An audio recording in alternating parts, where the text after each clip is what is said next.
For those wondering about Sam Laporta, Johnson says the star tight end may get a ton of looks this week or the next week, but this is the reality of a team with a lot of weapons, and they'll just take things as they come. It's a race to the postseason in the AL Central. The Tigers sit tied with the Twins with just 2 games behind the Royals as well, and a final 2 wildcard spots available to the 3 teams. Now, KC and Minnesota do have the tiebreakers over Detroit. However, the Tigers have won 10 of their last 13. KC has lost 6 of their last 9, and the Twins only have 4 total wins in the last 2 weeks. Tom Izzo entering his 30th season as MSU head coach. The Big Ten schedule's dropped with the Spartans opening their conference play on December 4th at Minnesota. They don't play Dusty May and Michigan until February 21st at Chrysler Center and then March 9th at the Breslin. MSU is playing in the UP, Atlanta, Maui, and Detroit this season. From the Corewell Health Sports Desk, I'm Chris Villar. For more, go to 97.1 The Ticket and Odyssey.com.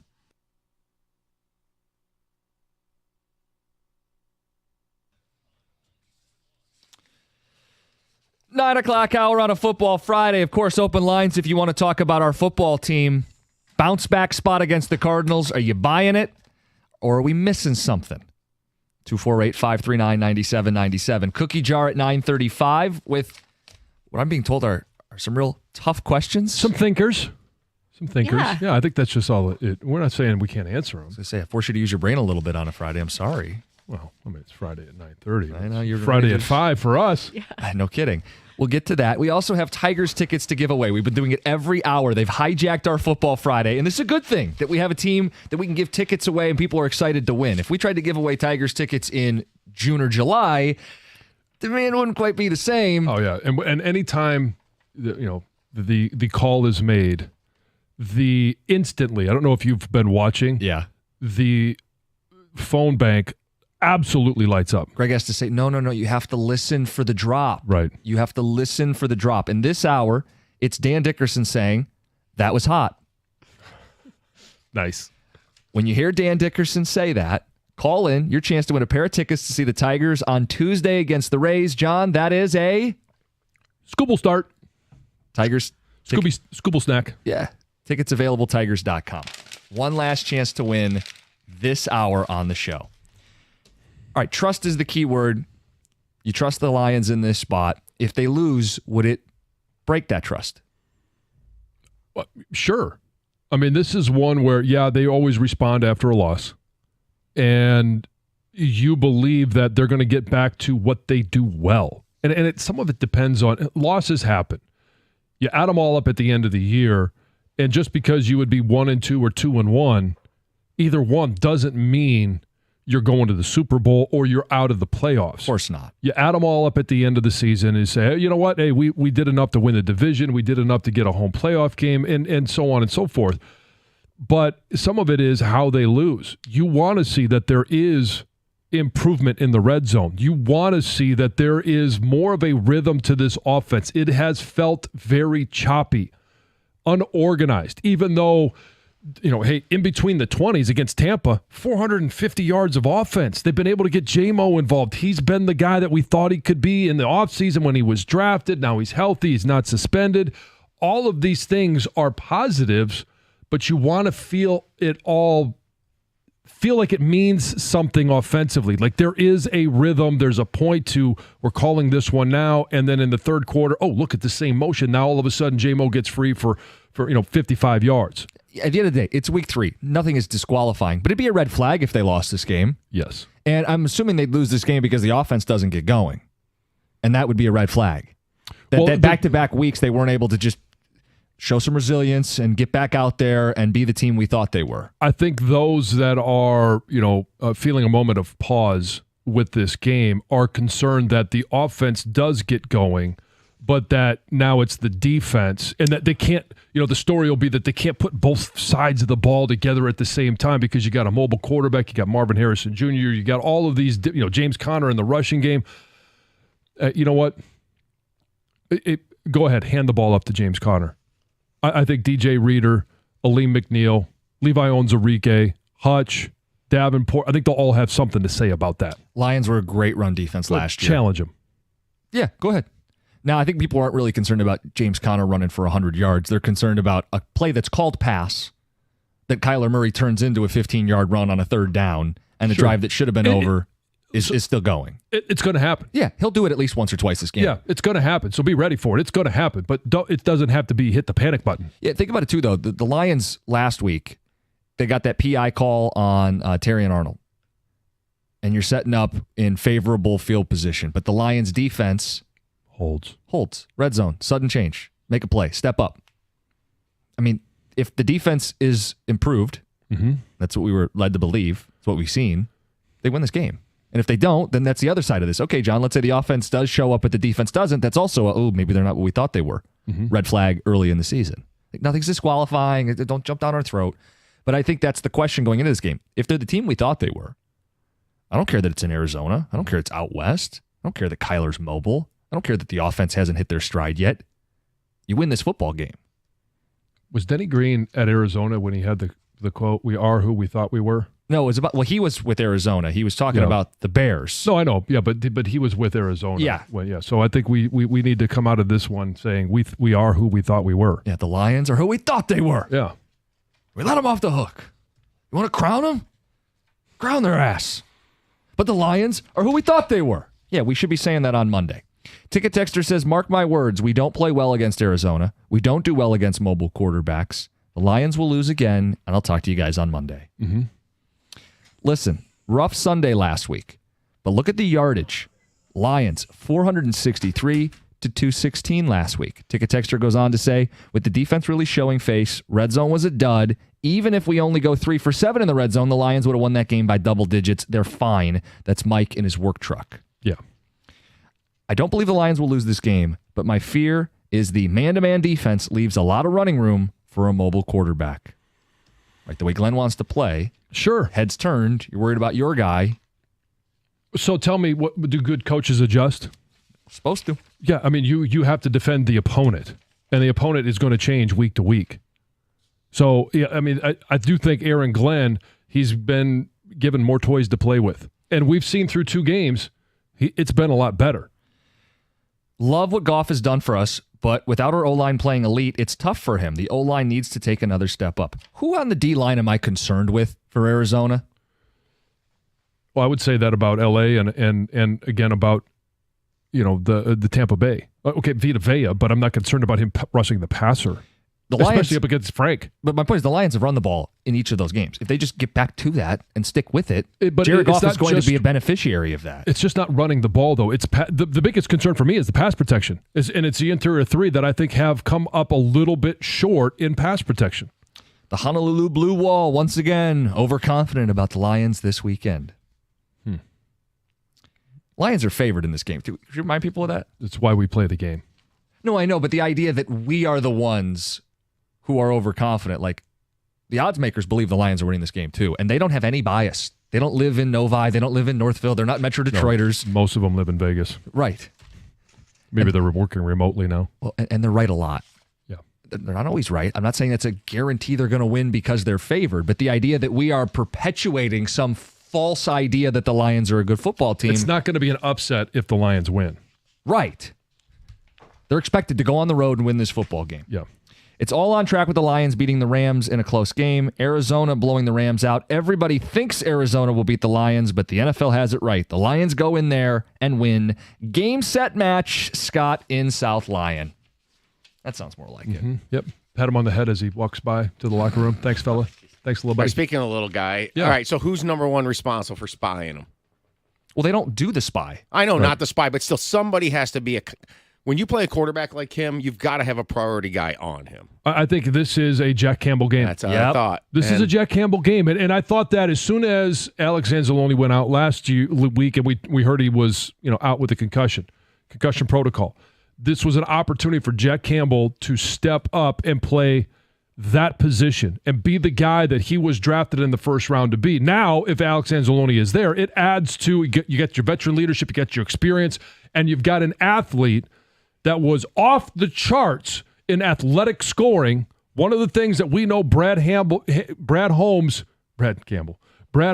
values a lot. This is the time for him to show that athleticism. This is why they took him 18th overall, because it was a little bit of a reach. Yeah. Mobile quarterbacks. It's the trend in the NFL. It's where things are going, whether it's Jordan Love, it's Caleb Williams. You thought it was Justin Fields last year. It's going to be a mobile quarterback that you're going to have to, if you get to the Super Bowl, and I know that that Baltimore right now is 0-2, but if you have to face Lamar Jackson, you have to defend and beat mobile quarterbacks. Just look at the best quarterback in the league, Patrick Mahomes. He's not as mobile or as fast as Lamar, and there's other ones. Kyler Murray is faster than he is, but you're going to have to beat a mobile quarterback. Just because the quarterback runs doesn't mean you're going to lose the game. I think, and I could double check this, John, Lions won 3 of the last 4 against the Bears with Justin Fields, and he had some big rushing games in that span. Yeah, 100 yards. Sure, a couple of them at least. Kyler might run for 50 yards in this game. 60 even. It doesn't mean you're losing. Right. He's going to get some of his. He's a dynamic athlete. All short jokes aside, he is a guy who can make people miss in the open field. Mm-hmm. The Lions will have to do a good enough job rallying, coming up to tackle, and getting him off the field just enough times. It's because you might not see him. Hard to spot behind that offensive line. Sneaky. All right, we've got Mike Valenti's Dog of the Week coming up next. We got the Cookie Jar at 9:35. And, of course, you guys can jump in with any Lions thoughts. 248-539-9797. It's 97.1. I've been telling you about injury attorney David Feminino for some time, and under a lot of different circumstances, under different seasons. Just listen to some of the results that David and his team have been getting for their injured clients. $3.5 million for one, $5 million for another, $11.5 million for a client. You need an attorney that will fight relentlessly for you and a team that supports him. You can call and speak to David right now by calling 855-65-CRASH, or you can go to his website, getdavidgetpaid.com. That number, 855-65-CRASH, or on the web at getdavidgetpaid.com.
We'll get to the pick in a second. 4-0 picking underdogs this season. Mike Valenti in the studio.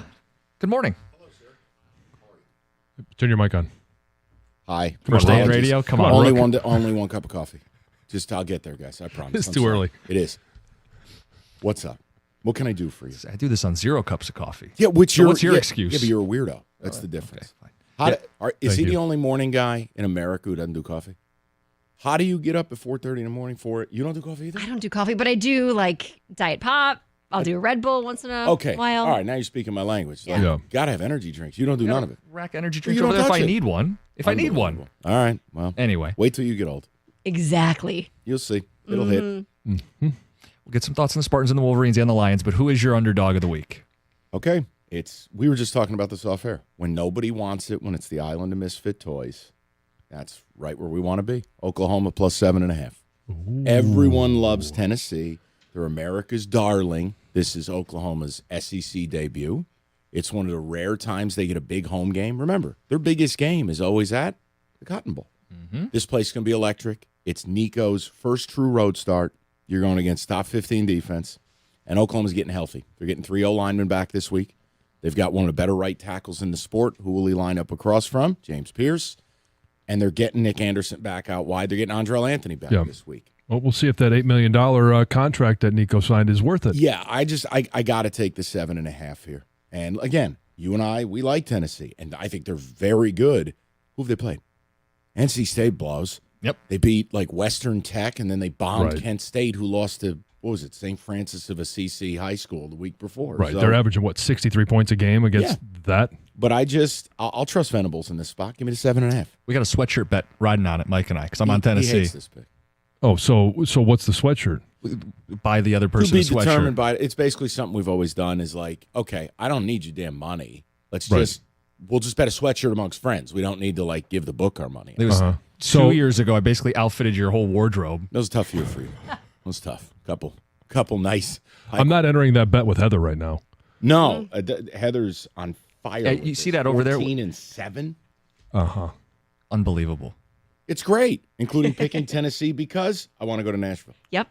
Right. But that shows you the absurdity. So take all your reasons and get your underdog out of here. Listen, Heather wants to visit Nashville. You didn't consider that in your handicap. No, I did. I also didn't consider that Will Levis has a walnut-sized brain. That's 2 straight weeks Will Levis has. Yeah, but he's trying to rewire it.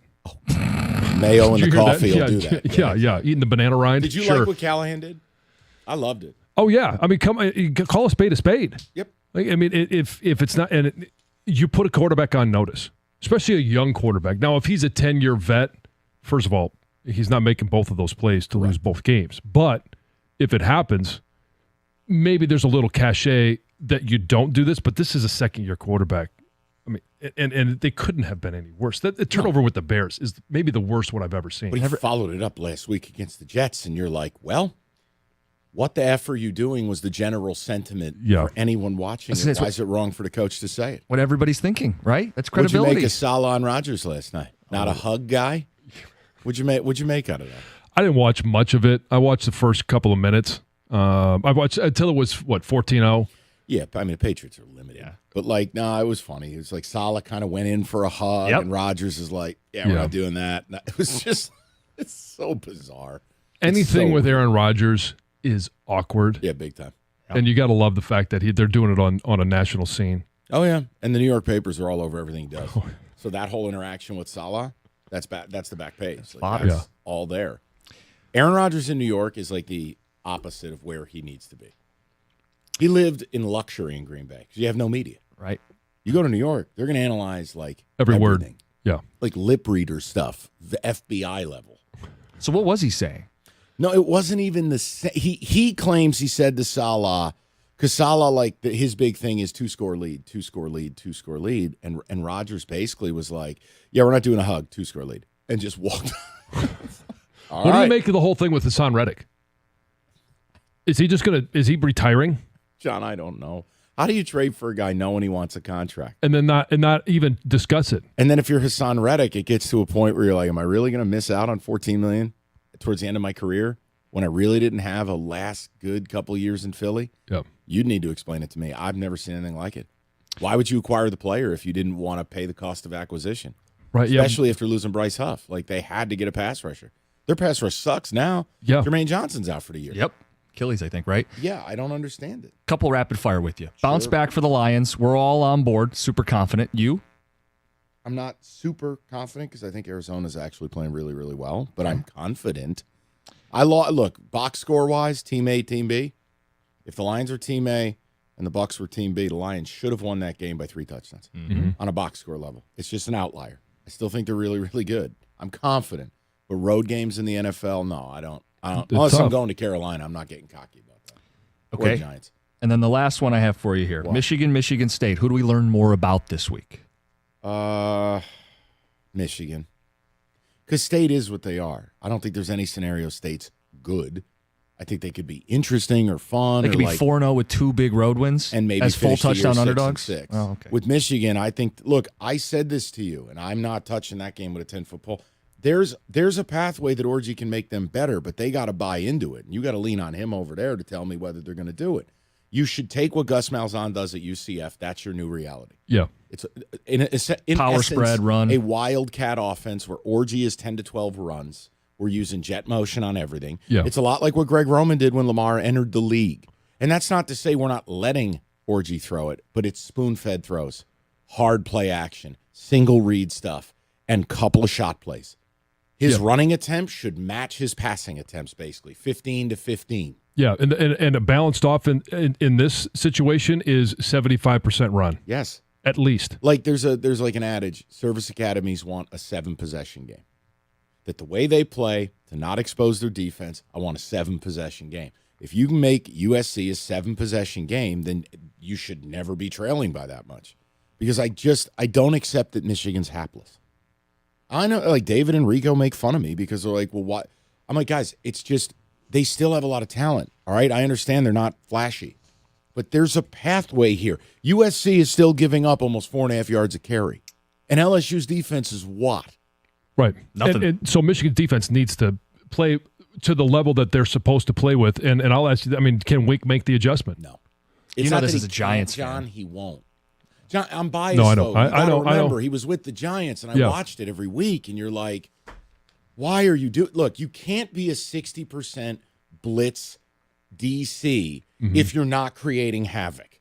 It does not compute. So if they're – okay, so if they bring Orgy in and we want a 7-possession game, then why am I opening up my defense to more shot plays and more splash plays? Wouldn't you want to continue condensing that game down? Yeah, you don't want to have a quick score. Look, I didn't like the Wink thing. I don't like him. But if you're thinking there's adjustments, he'd have to do something he basically refuses to do. He won't adjust. It's why Dayball and him damn near got into a fist fight last year. Yeah. What do you have coming up on your show today? Celebrating TJ's 40th birthday. What else is in store? We've actually got a 5-pound Zin that we're going to try to jam in his mouth. Oh, and God. then Oh, wow. a lot of Lions. I do want to talk some college football. We are tigered out. Okay, go play your game in Baltimore tonight. There's nothing more I can do on a predictive measure. But just all football. Do the prop bet casino, do the picks. Heather's destroying all of us, so this is concerning. Would she be winning on your show, too? Yes. 14-7, you could retire off of that. Best at the station, Heather Park. No, I mean 14-7 is like crushing it. This savor to flavor. That ain't Wow. going to keep up. Well, this plays off of what we talked about on Cash a Ticket after last weekend. Nobody knows anything. No. Nobody knows anything. No. And the more you know, sometimes the worse you are. No, weekends like last Saturday, I don't know the front from the back of a horse. You're like, what am I watching? I don't know. So with that said, download Cash the Ticket. Listen to all of our picks, college and pro later today. But the work is the work. Like if you like hearing about football and you like just two guys breaking balls and having a good time with it, that's what it is. No, I'm sorry. I must have missed where people are paying $4.99 for your package. Whoa. That's a good one. Yeah, I walked into that. I like that. I dig that. Thanks, Mike Valenti. Feel free to use that, guys. Where's the decimal? But it's 4.99, right? You know what I mean. Yes. Uh-oh. Oh, I'm proud of you, bud. Look at him building his own little drop. Oh, yeah. Oh, it's yeah, nice. yes, Oh, yes. he's like a butterfly he's growing starting up right in out front of us. He really is. Oh, that's great. Uh-huh. We got the cookie jar coming up next. Mike Valenti, catch him 2 to 6 and Cash the Ticket. Thanks, buddy. Yes, sir. 97.1. Oh.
Congrats to Luke in Lake Orion. He won our final pair of Tigers tickets today. He's going Tuesday with Scooble on the Bump against the Rays. You can get tickets, tigers.com.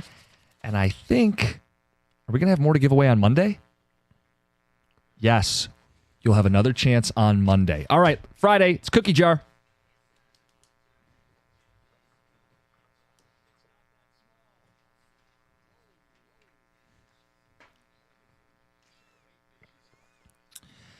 All right, questions that need answers. Bill Belichick wanted to give Matt Patricia credit for the Lions' success. A caller presented the wingman theory. My question, which current Detroit athlete or coach would be the best wingman? That's a tough one, which is why we think this is a thinker. Mm-hmm. And I'm going to go with what I know best, guys that I hang out with. Let's go O-line. I'm going to go Penei Sewell. Everybody loves a big bear. It's huggable. All right. Friendly. Soft and cuddly. Sure. All right. Maybe off the field. We're not. I don't want him to be my wingman on the field. There's not much opportunity there. No, when I think of Penei Sewell, I don't think soft and cuddly. I think about him destroying people. Right. Yes, but we have this ability to, hey, between the lines, we can be badasses. We can be tough guys. We can maul people, and then everybody loves it that when you get off, oh, he's got such a great personality. Oh, he's so nice. That's the guy I'm going to have as my wingman. This was so hard for me to answer. If I'm thinking like I'm a guy, right? I'm not looking at. I'm trying to pick another man here, yes. And I don't know all the players, but I went with Dan Campbell because I think everybody really likes him. He's charismatic. He can say things that get your attention, right? Mm-hmm. So I think I would go with him. Witty. Yeah, sure. Yeah. He could Likeable. set you up. He's super very likable. likable. Yeah. Greg? I thought of this about 30 seconds ago. Javi Baez after he strikes out. Oh, hey-oh. Wow. I'm with Heather here. Dan Campbell. I think the ladies love him. If you walk into a place with Dan Campbell and your intentions are certain things, I think it's going to be the deal's going to get done most of the time. Oh, you think it's a gold mine? Oh, yeah. If Dan Campbell, you walk into Applebee's right now at Dan Campbell, and the party is on. That's not where I'm going for. Yeah, you might not want to go to Applebee's. Yeah. With No, your you don't wingman, need but it. You can maybe- go wherever you want, but I picked Applebee's Sure, because 'cause of his that's the reason why the commercials. Lions are losing. Sure. Commercial. Okay. Yeah. I considered AJ Hinch because no one's putting his guys in better position than AJ. He Yeah, knows there you go. situationally what Sure. to do. But I went personality. Mo Sider. Goofy, fun, approachable. Mo Sider. Okay, Mo Rich. Sider walks into a bar. Who's that? Yeah, Oh, I'm not doing this for the star yeah. power. I'm doing this for the personality. Star power would help though. Yes. Just letting you know. Go walk in with Stevie Y. Sorry, Hey, Mo, I'm you're just no saying this big right. deal. If you walked in a place with Dan Campbell right now, you're changing the environment. Oh yeah, 100%. It's on. Kyler Murray is listed at 5'10". What height do you consider to be short? Would you like to go first, Heather? Well, for me, it's going to be anyone who's shorter than me. Okay, I'm 5'8", so I would say 5'8" or below. You're short. little fella. Yeah. John, as someone who towers over most people, what's short?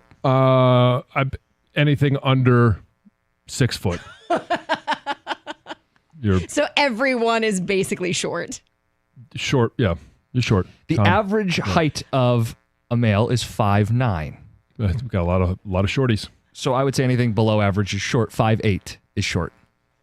I would say 5'9". When you get into single digits in the inches category for 5-footers, 5'9". Tom? So you're admitting you're short. Yeah, he nods his and head. now Yeah. I'm short too, according to John. You are. I went 5'7" men, 5'3" women. Oh, I didn't know we were Oh. including women in this as well. 5'3" is pretty short. They say for women, 5'1" is short. That's short too. John? That's short. Yeah, I mean, I guess I think I would just go with if it's 6 foot for dudes, it's 5 foot for women. Okay. Let's keep it nice. 12 round inches. numbers. Yeah. All right. The Lions are in Arizona this weekend. Is the Grand Canyon the best U.S. attraction? If not, what is? No, I don't even think it's a top 10. It is hard. The Grand Canyon is amazing. It's beautiful. It is a sight to go see. You should definitely check it out. But there is so many other beautiful Sure, if you're just sights to simply see, talking locations. like landscape, I think Yellowstone would crush the Grand Canyon. See, I don't agree with that. I liked Yellowstone, but I don't think it crushes the Grand Canyon. Like Yosemite, yes, that can crush the Grand Canyon. Zion, if you've ever done Angel's Landing. Oh, you've done all these parks. That can crush the Grand. Yeah, I have. Mm-hmm. Glacier, you've been to Glacier? I haven't. It was on our list, and then we ended up skipping it. We'll be there. I think if you're just talking about an attraction, I think you got to go with Disney World. Oh, no. No, that's the worst place ever. Compared to the Grand Canyon, you got to see all these nasty people walking around. Numbers would say otherwise. Oh, no, yeah, in terms of a you. tourist attraction, Right. but I'm thinking something just a little more subtle. First off, no way on the Grand Canyon. I mean, it's a hole. Okay, wow, nice big hole. Have you ever went there and Really? hiked it? It's beautiful. Wow. I mean, please clip that one. All right. Outer Banks. Mm-hmm. How about this, like, for a trip? It's actually not a hole. Pigeon Forge to Gatlinburg into the Smokies, into the Blue Ridge Mountains. That's awesome. Oh, it's a hill. Who cares? Oh, it's a hill. Who cares? That's great. It's a hill. Who cares? I like mountains. I said the road to Hana, Maui, Hawaii. You got black sand beaches. You have beautiful scenery. sure. The Hana Hawaii. Highway. Yes, the Yeah, Hana Highway been on it. in Yeah. Hawaii. MSU's playing an East Coast team. Michigan is playing a West Coast team. Which coast would you rather live on? West. Why? The weather, the scenery, it's a little bit more like laid back. Easy, hands down, West Coast. I like living in a democracy, so I'll say Oh boy, East Coast. Here we go. Put it on a T for you. Southeast. I would say the East Coast is more like us. They have 4 seasons. They're Yeah. passionate about their sports teams. I would say East. Ew, get rid of winter. No, thank you. I'm going to say West, but I'm not thinking of like California. East Coast includes, sorry, Greg. I mean, it's not just all winter. I mean, you have. Just give me Southeast. nice warm weather all year round, and I'll be happy. Okay. I'm thinking of like an Oregon or Washington. No, a little cloudy, but like the forestry there looks beautiful. Sure. Rugged Pacific Northwest. All right. Yeah. Well, first off, East Coast, because there's really no big earthquakes. You have the big one on the West Coast. But also just New England, the New England coast above New York is awesome. Yeah. Outer Banks, again, another mention. Like the Savannah area, very underrated part of the country. Should you make your bed every day? Yes, it's non-negotiable. Absolutely. It's an easy win to start the day off with. You got to show that you could do the little things right. Details absolutely matter. Habits matter. You start with creating good habits. It carries over into the big things. No, it's okay. You don't have to make your bed. Like, like put your sheet, like take your comforter and put it back up to the top, but you don't have to like make the bed every single day. It doesn't have to be precise like John has to. Now, do you have to do it very first thing? You did say first thing. How do you make the bed when you're the first one to leave? Well, because I take the sheets and I You just tuck Lisa in. Like, okay, No. sweetie. Yes. No, I pull the sheets over. I tuck in my side, make it nice. Okay. Yeah, you do have to make it to some capacity, and this is an OCD thing for me. Like, I don't like the bed not being made. Yeah. Who says you have to make the bed? It's a waste of time. You're going to get right back into the bed at the end of the day. Because who doesn't love getting into a bed that's been nicely made? You don't have to worry about trying to, where's the bottom sheet? All of that stuff. This kid probably doesn't even use This kid, This I kid. appreciate He that. doesn't use yes. the top sheet? Who uses the top sheet? Told you. Now, Greg? see, the key here is that if you throw off the cover and then she throws off the cover as well, then you get the blankets all twisted. Yeah. They get them all strewn all over the place. That's a mess. Points Don't for like that. strewn this morning. Yeah. Vocabulary. Okay, last one. Do you brush your teeth with hot or cold water? I don't care. I really don't care. In the morning when I turn the faucet on, I'm not going to sit there and wait for the faucet to heat up. I mean, room temp that's not an option. So whatever comes out of the faucet, that's what I'm brushing my teeth with. But if you had a preference, if I offered you both options, it's America, choices, all that. I can't say that decision or that thing has ever entered my mind. Okay. Yeah, You John, must- the democracy of freedom, right? That's right. That's right. Yeah, of choosing. You must not have sensitive teeth because I do, and I cannot brush my teeth with cold water or like rinse with cold water. I Really? don't go hot. I go warm water, but if I had to choose between hot or cold, I would pick hot. Look, I agree with what John says, but what I would classify John's response is that is cold water. Okay. So cold water. As soon as you turn the faucet, that's cold water. Tom? This fascinates me. I didn't know this was a thing. I thought everybody brushed their teeth with cold water, unless there was some sort of, cleaning thing you were doing because the dentist told you to do it with warm water. Honestly, this is like news to me. Oh, I prefer It's always warm been. water. I've never even thought of this. It's always just been cold water. Oh, see, I like the warm water. Me too. We like cats. You probably shouldn't do this, but you keep the water running while you brush your teeth. It warms up a little bit. You rinse with the warm water. Yeah, I'm with you. Heather's with me. Yes, warm water all the way. Let's At go. least I'm not alone on that one. All right, that's the cookie jar. It's 97.1. All right, you guys, I know that some of you are finding yourself wearing a hat more and more often, or maybe you're turning off your camera on Zoom calls. Well, it's time to deal with your hair loss, and it's time to talk to the guy who wrote the book on it. Literally, that's Dr. Berkowitz at Michigan Hair Restoration. He's Michigan's #1 hair restoration specialist, and Dr. B can restore your hair and your confidence just like he's done for thousands of guys over the years. You can go online and read reviews from his patients who all recommend Dr. B, and you know what? They all talk about how much younger and more confident they feel after their procedure. They say they couldn't be happier with the results, and many even saying that it's the best decision and investment that they've ever made. Now, Michigan Hair Restoration has so many more options than just hair transplants. There's lots of natural remedies, and these therapies keep getting better and better results for his patients. Dr. B has treatment plans that fit almost every budget, and right now they've got a special you can't miss.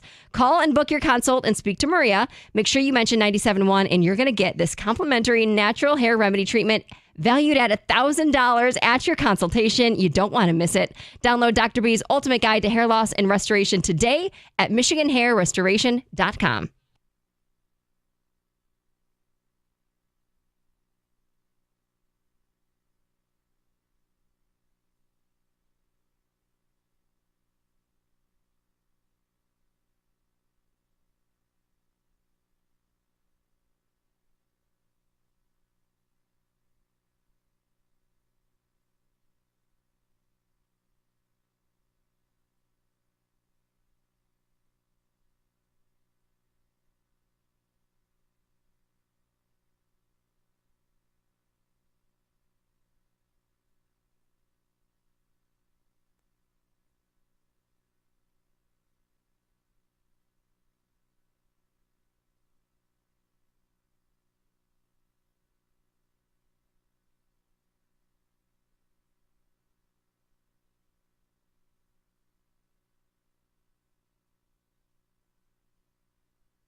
97.1. We're having a good time on a Friday. Some ticket text pouring in after the cookie jar. It's the water that most people have opinions on. Really? Yeah, you would think it could have been wingman or... Yeah. I honestly Top have attractions. never even thought of the temperature of the water when I brush my teeth. All I know is I'm not going to sit there and wait for it to warm up. Warm water has a lot more minerals, Jeff, in Ann Arbor, from the buildup of the water heater. Those minerals slowly take the enamel off your teeth. You shouldn't brush and rinse with warm Maybe water. hence why I have these sensitive teeth. Could be. Maybe. Could be. This one says, I turn on the warm water in the morning, brush my teeth while it's cold. When it turns warm, I wash my face. Kim in Sterling Well, Heights. that's one of the reasons I also like brushing with warm water because I let the water warm up, brush my teeth, and then when I wash my face, the water's already hot. It's great to go. See, I go with the cold water splash in the morning. What kind of psycho brushes their teeth with hot water? Good God, that's insanity. Well, it's the same people that don't care about making the bed or washing their feet. I mean, I don't even know if those sheets must be nasty. Costa's right about the bed stuff. I want to agree with him on that. So at least somebody's with me. You don't have to make your bed every single day. It's a Yes, you pointless do. exercise. No, it's not. There has been studies on it. Oh, yeah, Where it they sets say- the tone. Yeah, Yeah. people that are detail They're oriented. more successful. Yeah. My point is you could pick anything to be detail-oriented about in the morning. It could be something else in your routine that helps you How get you brush set your up. teeth and the water you use. Yeah, it could be that you are a warm water teeth brusher, and that routine helps you get started. This one says, I make my bed when I change the sheets. Never besides then. How often is he changing the sheets, I guess, is the question. Depends if they wash their feet. 100% makes sense that the guy who doesn't know what Bronner's is would brush and rinse with warm water. Gilly at work. Yep. Mm-hmm. Soft. Colin takes those lifts. Oh, come on. Soft. Warm water is soft, Yeah. and cold water is manly. Brush your teeth with ice cold water. You actually should use ice. Yeah, you should use lake water. Nasty. Well, what are you going to do when you're camping? It's lake water. River water. Colin, take those lifts out of your shoes. He's 5'7". Short. This one says, I have to change the way I look at my wingman. I always went for a wingman that was uglier than me. Well, we discussed this. You never want your wingman or wing girl or whatever you call it to be. Better looking than Well, you. you don't want them, the person you're trying to, take on a date or go home with, to Yeah. go home with your wingman. Right, yes. Instead of yes, you. Yes, you. Well, then you become the wingman. Exactly. Right, yes. Exactly. Accidental wingman. Yeah. So you take someone that's in a committed relationship, Yes. or married. But has to be charismatic and outgoing and enough to Attract some attention. Yeah. Yes. Yeah. Break the ice. Sure. Take some of the tension away. Make it easy for you. Mm-hmm. Yeah. Doug, as he comes in here, as a matter of fact, was my wingman. Really? Yeah. With your now wife. So what are Yes. you saying? You're way more attractive than Doug? No. What's your No. point? No. All I'm saying is, because we had the Doug. question, Doug, of which coach or athlete right now would you want to be your wingman? Right. And so we were, throwing around with Dan Campbell. I used Penny Sewell, and I said Mo Sider. yeah. And so I said, actually, because I saw you walking up, I'm like, Doug was my wingman. You were there. But we also just discussed that the wingman should be less attractive than Yes, this is something they said. you. They So, said, And John's So- very There's first no thought indication was, that John's a better Doug. looking man than me. I Yes. think that's what he was No! attempting to say. Doug John, was that's what you walking were up, saying. and I said, Doug happened to be my wingman. This is true. Yeah. I don't think I had anything really to do with it. I was just You there. were just there, yeah. Most wingmans are just there. Yep. The good ones. But you were pretty tired the next day. You stayed up all night talking. Oh, hey, yes, Stayed yes. up all night talking. Hold on. Am I wrong? This guy. Stop. It was the greatest night ever. We spent the whole night talking. We're stealing Gatorades. Oh my goodness. Team Hotel. Listen, a good wingman is always It was a tired Yeah. booth the next morning. Yes. Yes. And Michigan won. Was that the game? That was a Florida game. Florida game, yeah. Yep. Gotcha. Gator, how would you answer that? Best wingman in Detroit sports right now?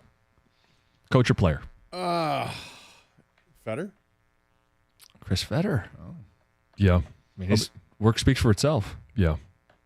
Yeah. I mean, yours was going to be AJ Hinch, which was a great line. Yeah, I mean, he sets everybody up for success. Puts them in the right position situationally.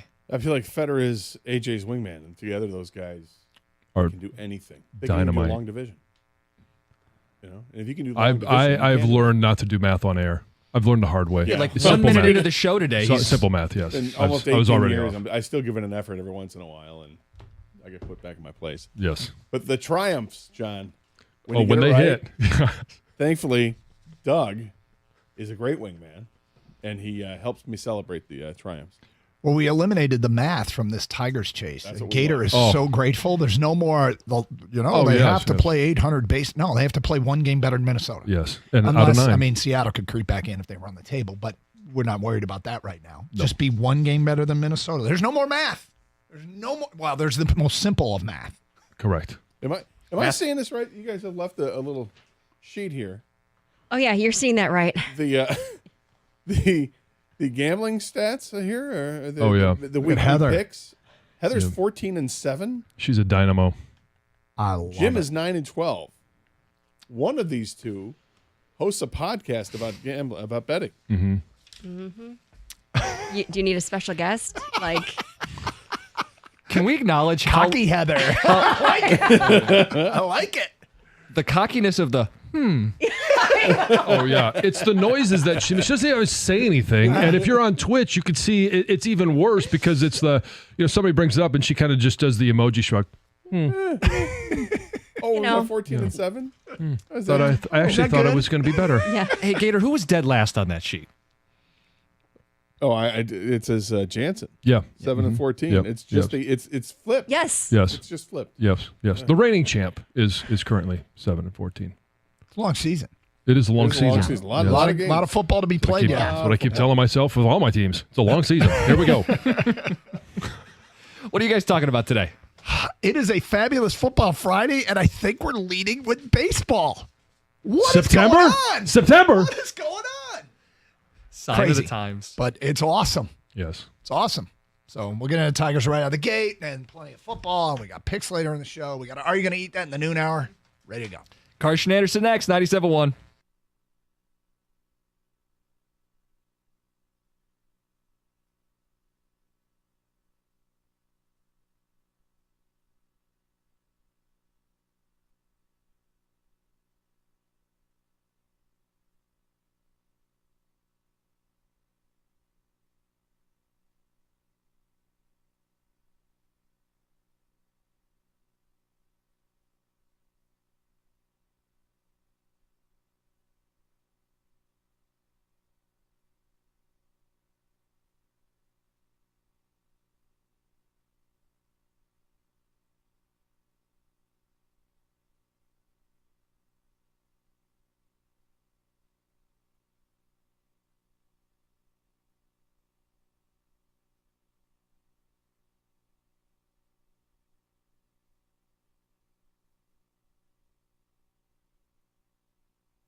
You know, Gator's not a mean-spirited person. You're really nice to people. But that dig at Costa at the end of the show was hysterical. I didn't didn't mean it as a dig. I meant it just to be funny. That's all. One of you host a gambling podcast? What are you guys? You doing some betting? Are you? Maybe you let Heather. I mean, that was actually low key ruthless. I didn't mean for it to be. I like Jim a lot, and I was just trying to be funny. That's all. It was funny. However, once I got Heather's reasoning for like when she told us why she picked Tennessee or USC, Yeah, which is the most common. It's so great. She picked USC because she liked the TV show Full House. Well, because she thought of the scandal. She think thought of all the dots you have to connect to get to Full House. Well, she was like, Lori Loughlin. The first thing that came to mind was Lori Loughlin and the scandal getting her daughter into USC with the rowing scholarship or whatever, and then it just went on to and that's Full House was my favorite show growing up. And she liked Uncle Jesse. That's funny. That's great. And Tennessee was because I want to go to Nashville. Yeah, sounds great. I like it. Look, it's just as good as like if Costa were to have, two balloons in his garage with a different logo on each one, and his cat starts pawing at one and picks that. Why not? Can't be any worse, Jim. But instead they do it. That's overt. That's the first one was a little subtle, passive aggressive. My bad. Don't want to be host a gambling podcast. That was just straight up overt. Everybody has a bad week. Yeah, you had a scope on that second one, man. 2 clicks to the left. Right, exactly. No need. It's unnecessary. I'm an easy target, so I'll stop. How we doing today? Doing all right, man. I tell you, with this, everything going on, it's amazing. As soon as I got home yesterday, I had to leave a little bit early and I had a couple errands to run, and kind of a serious errand, dealing with funeral arrangements and stuff like that. And we're meeting with the pastor at the church, and I've got my phone to the side, and we're at the point where the pastor's just talking to my mom about specific stuff. So I'm like, really don't have. I had to check. I needed to know the score. What's going on with Cleveland? Wait. This is a little macabre, but it's all right. You're at a funeral director. Well, we were at the church and talking with the pastor and about arrangements the memorial for your father's service next week for my dad. Yeah. So it got to the point where the pastor was just talking to my mom. I was kind of out of the conversation, and my phone is just sitting right there. And a little bit after 3, I'm like, it's getting close to the end of this game, right? You know who'd appreciate that? Hugh. Oh yeah, Hugh would appreciate you, Gator's father. Well, yes and no. My father hated cell phones. So he would hate that I had the cell phone with me to even have the distraction. But he'd appreciate that you want to know the score. So what is the score? He was like, what happened? They were tied at 2. They're going to extra innings. Oh. You got a game cast? I wouldn't do the game cast. That would be rude. That'd be too much. That would be too much. So I think by the time they won it in extra innings, I think I'd just gotten home and checked the phone, and there it was. Big win in 10 innings. I'm like, yes, this is just hysterical. Yep. And I was hoping for the double dip that the Baltimore Orioles would have lost as well, but they somehow pulled out a win. Was you a big Tiger guy? He liked I think he liked the Tigers, but he would like to take us to the game. I think my dad liked the experience of going with the kid, taking the kids to the game. So when my brother and I got to go, we have a bunch of great experiences going to the game. And he sadly, he really wanted to go to a game this season. And I think a couple weeks before he passed, he had mentioned it. And I'm like, yeah, well, listen, you don't really walk as well and stuff. It's harder, but we can make it happen. He's okay. Didn't you get him like a Father's Day? Didn't you guys go sit in the Tiger Den one year? Yeah. My father, I got tickets for my father, my brother, and my nephew. And the 4 of us went to the game. I think it was against the White Sox. Chris Sale was pitching. Mm-hmm. And that was the game that J.D. Martinez had come back off the disabled list. Oh, was it first pitch? He went yard? First pitch, walk-off or whatever. You were at it was. that game, we were Father's at that game, Day with your dad. It. Oh, that's awesome. Yeah. That is awesome. What a great memory. Yeah, so we have a picture of the 4 of us sitting in the seats with the stadium in the background, or the field in the background. It's great memories. The Tigers, let's do it for Hugh. Let's do it for Hugh. a lot of people. This is incredible. I mean, when you go to bed last night, you go to bed with a smile on your face because you know that the Tigers are tied with the Twins for the last wild card spot in the most improbable season I want to get that we can remember. Just circling back real quick, how beholden we are to the what's going on with the Tigers is your story, church, pastor, funeral arrangements, checking the score. I went for a mountain bike ride yesterday, and I knew I was going to be on the bike for over an hour. And, I'll listen to the game, but I'm like sitting there in the parking lot, and they're tied, and I'm like, do I want to just sit here and find out what happens, or am I going to go on my ride? And I'm like, I'm going to go on the ride, but I kept stopping and checking. And at one point, I'm about halfway through the ride. My phone's in my pocket. I got music playing, and my phone buzzes. And I'm like, all right, I'm at the halfway point. I'm gonna pull over and just rest anyway. And right before that, I fell. I took a spill. Thank goodness you had a helmet. It was more, well, of course, it was more of a tip than a spill because I was going over some rocks and my foot got caught in the toe clip and I was falling down. And I'm like, oh, this is gonna be bad. And got cut up and bled a little bit, but that's fine. So we get to the halfway point. Yeah. Get to the halfway point, and I look down, and it's a text from my son. Gribe, do it again. And I'm like, yes! Yes!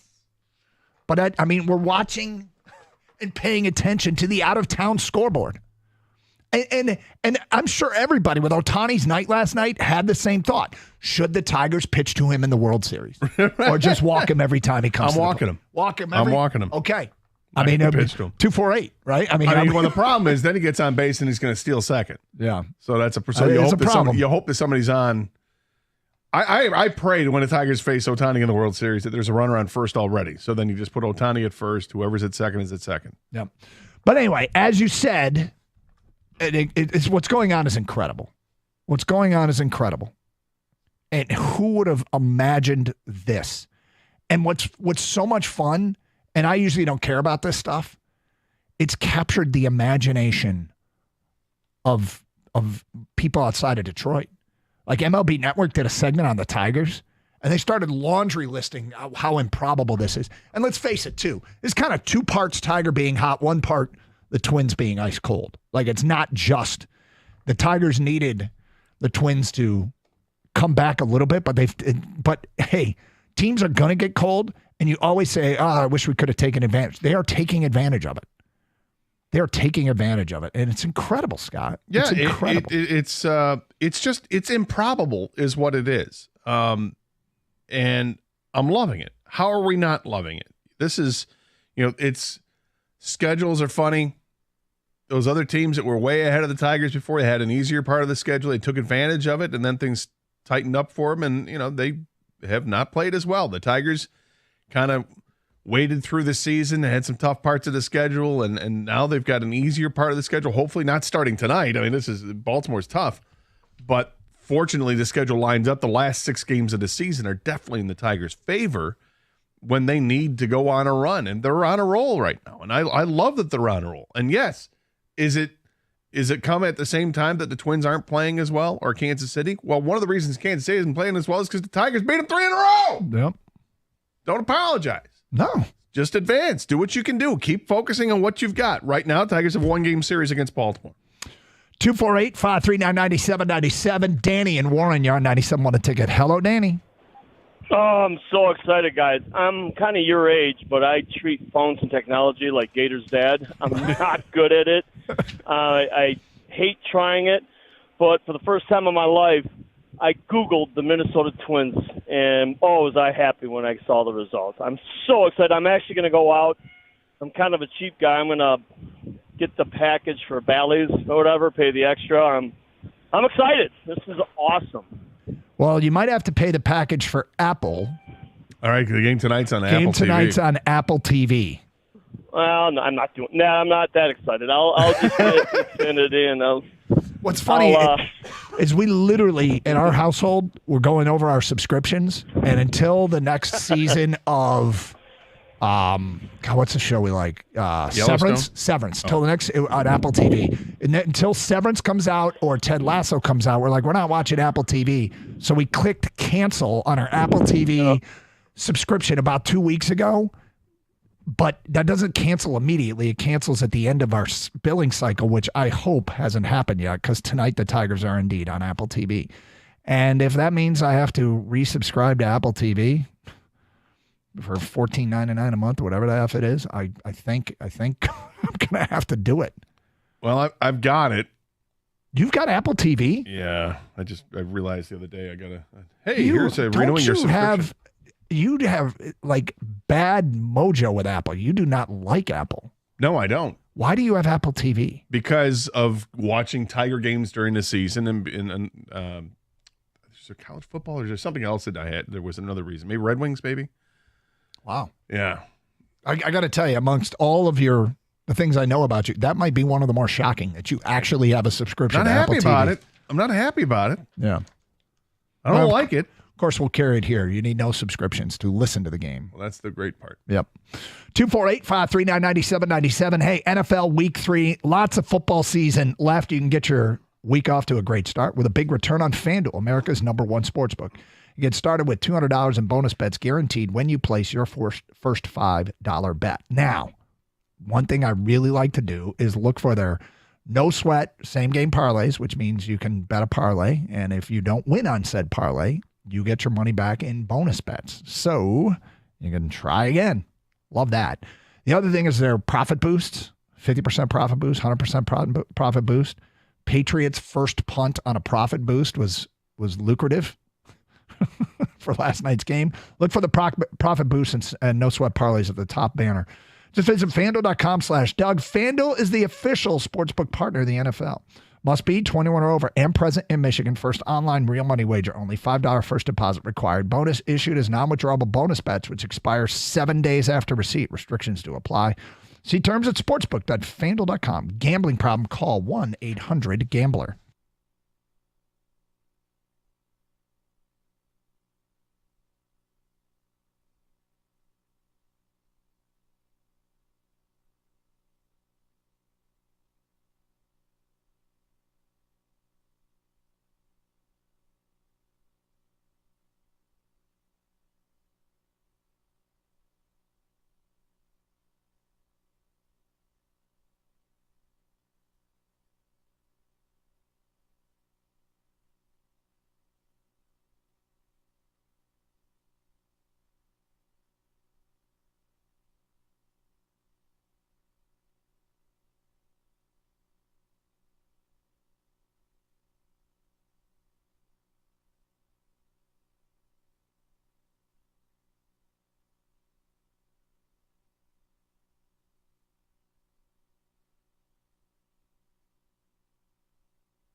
Tug Car, Scott Anderson, 97 won a ticket. We will get to some football stuff. Of course, there's open lines. So if you want to go there, we can. But big preview on both Michigan and Michigan State and the Lions all coming up today. Here are Carson Anderson. But, really odd. It feels very appropriate, but odd to be opening up a mid to late September show talking about the Detroit Tigers, who are now in a tie with Minnesota. We all know about the tiebreaker, and Minnesota's got it, right? Yep, understood. But that just means you got to be one game better for this 9-game sprint to the finish line. One game better than the Twins, as long as somebody behind the Tigers doesn't get absolutely white hot. But hey, man, they've done it. They've reeled them all the way in. So am I setting the bar too low? Because I've figured out I want to quantify this too. I said survive this series with Baltimore. What I mean by that is at the end of this weekend series with a very good Orioles team, I want the Tigers to be no more than one game behind Minnesota. And I get it that everybody wants to win every game, and I set the bar high. But realistically speaking, with Tampa and Chicago at home, 6-game sprint in which, look, I've watched on ESPN.com, they've got the schedule where you can see the scheduled starting pitchers and all that. As I look at that, it goes date, opponent, time, TV, pitcher, opposing pitcher, and tickets. Okay? The tickets as low as, and you can click on a link and it takes you to like StubHub or SeatGeek or whatever the link is. Oh, let me look. It is Vivid Seats. It's neither StubHub nor. You can click on that link. I've watched those home series. The ticket prices go from $2 in any of those 6 games. The tickets as low as $2 to now 16, 11, 10, 15, 16, and 16. Those are the buy-in prices on Vivid Seats for the last 6 home games. Last week, almost all these games were in single digits. My point being, obviously, the demand is there. People are going to be there. Will you feel comfortable if they're one game behind Minnesota, which is essentially 2 games, but with the 6-game sprint and those teams on the schedule? That feels very doable to me. Yeah, no, I like the Tigers' chances of playing well. I can't account for what Minnesota is going to do. So from that standpoint, sure. I think Caputo had a tweet yesterday, or he had a story yesterday, said something to the effect of those tickets for the end of the season, they're selling like toilet paper during the pandemic. People are snatching them up. So, yep. We discussed very briefly yesterday about the crowds we might see, and I said maybe in the 30s for sure, and maybe we will get some sellouts.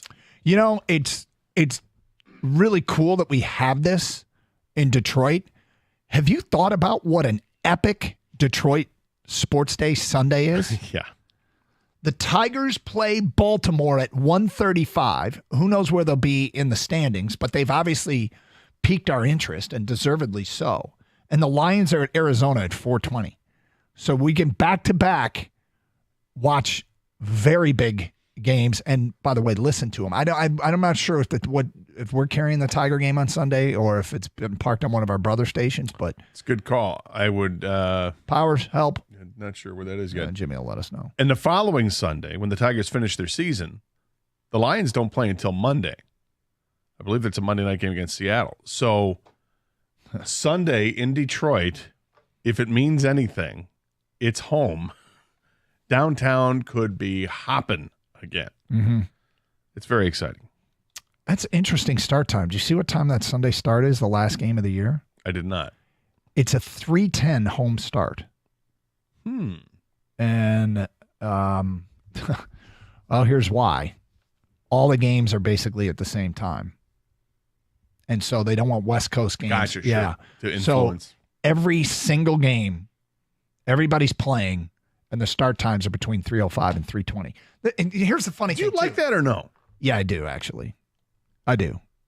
So there's no manipulation. But I mean, But as a fan, don't you kind of want to watch, okay, we did our part, now I get to sit and watch the next game that plays a role in whether or not we're in or out. I understand it, but I think this makes sense. It does make sense. I'm just saying. Yep. You can see it from both angles. But as I look at this right now, and by the way, the Tigers pitcher is listed that day as undecided, who's been exceptionally good for them. Undecided. Yeah, that guy he should win a Cy Young. The AL Cy Young goes to You know undecided. what? We didn't realize at the trade deadline that the Tigers acquired undecided. They literally required undecided at the trade deadline, and undecided has been money for them. Greatest acquisition ever. Ever. Right? Well, huge series starts tonight, and Sunday's going to be epic. Sunday is going to be, for Detroit sports fans, going to be epic. And, just to look at what the Twins have, the Twins are playing Boston. Boston is 4 games back of Minnesota and Detroit right now. Mm-hmm. So this series is extraordinarily important, perhaps the first game most important here, because if the Red Sox win tonight, obviously it means good things for the Tigers, but for the Red Sox in their mindset, then they start to think, we can get the sweep. And if we get the sweep, well, they have to think that way. But you can't sweep unless you win the first game. Yep.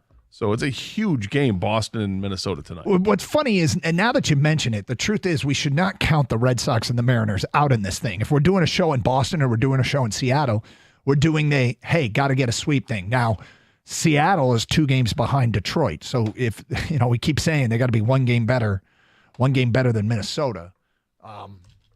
But if they are 1 game better than Minnesota, and that's 4-5, it opens up the door for a Seattle team to get hot and maybe catch Detroit too. So can't count our chickens there. But no chicken counting. No.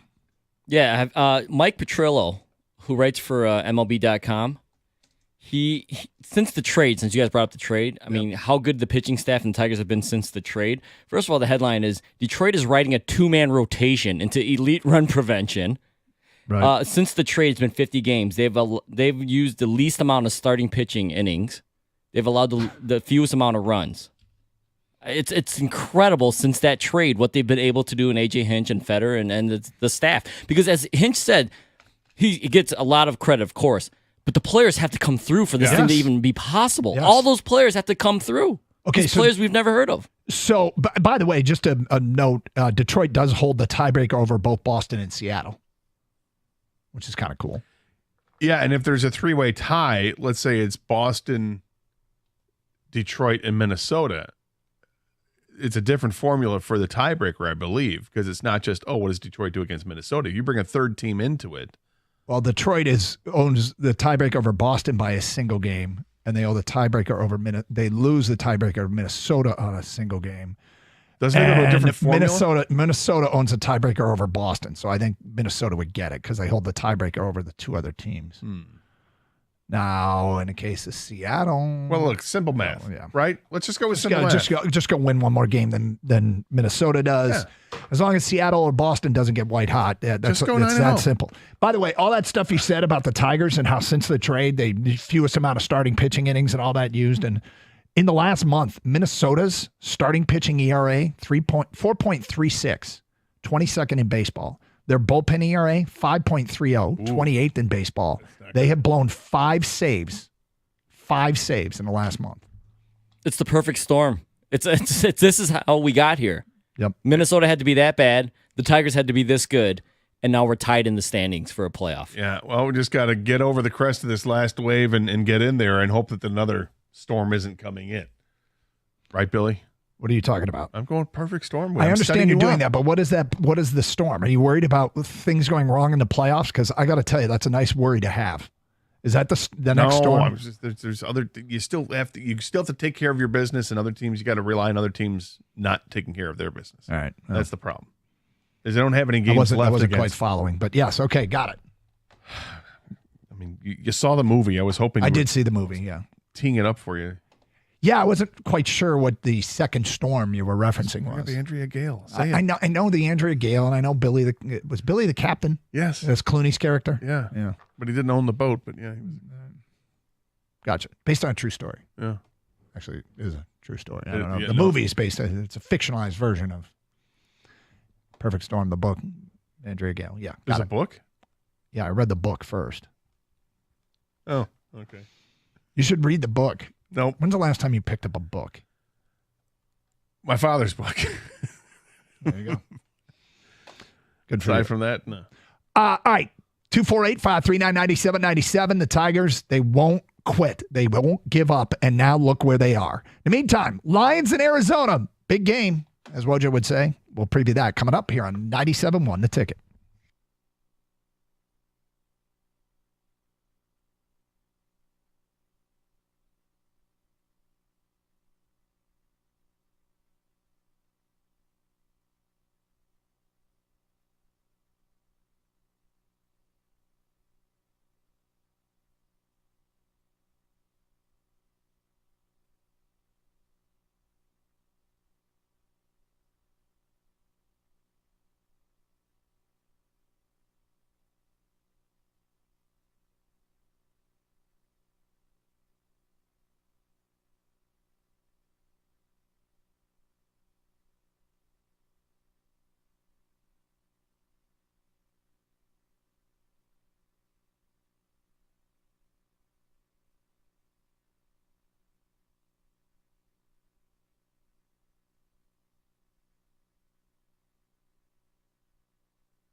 Just a reminder, we go inside Allen Park with the Birchie Kid today at 12:30.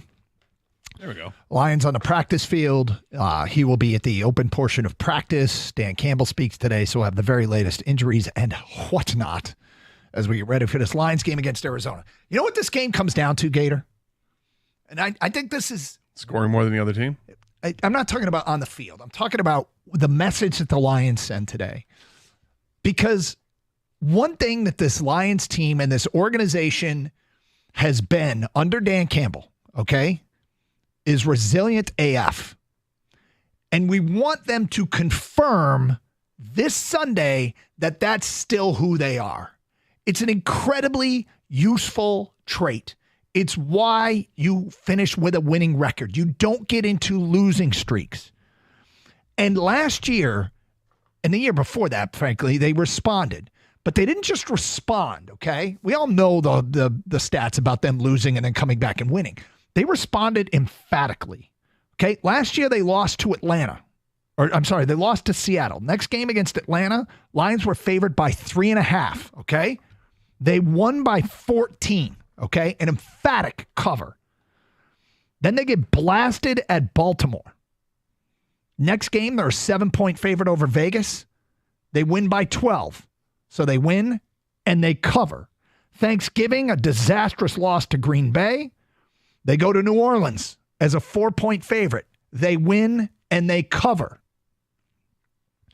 Do you want Costa to listen to this? They have a bad loss at Chicago. Sorry, Jim.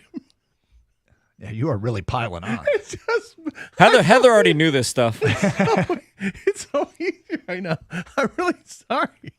Are you? I am. I really like Jim. They shouldn't have left that sheet in here. Remember they have the bad loss at Chicago? Yeah. They come back as a 5-point favorite against Denver, and they win 42-17, an emphatic cover. They go to Dallas and lose by a point. They come back the next week against Minnesota as a 5.5-point favorite. They win by 10. So they were coming out of losses. They were winning, and most of the time rather emphatically. Like, these are some easy covers. And so it's not just that they were bouncing back. They were coming out of losses and sending a message, right? And I think that's pretty interesting that they weren't only winning, they were covering, and oftentimes emphatically covering. And that speaks to me about that resilience under Dan Campbell. And we just want them to prove to us that that's still their personality. Because a team with that kind of personality is going to have success. They're going to have success. You look at losing teams, they have losing streaks. Now, I guess you could go win-loss, win-loss, win-loss all season long, but you're not going to do that. So we're all looking for them to just confirm they are who they were last year. Well, and that'd be great. And one of the other confirmations is that Jared Goff will play better because he last season he really didn't have 2 clunkers in a row, let alone 3. Not that the Rams game wasn't a total clunker. Yeah. But the game last week left a lot to be desired because they couldn't push it into the end zone. Getting down the field, racking up tons of yards, that wasn't the problem. The problem was they couldn't score. They couldn't finish. And, turnovers. That's two interceptions, no good.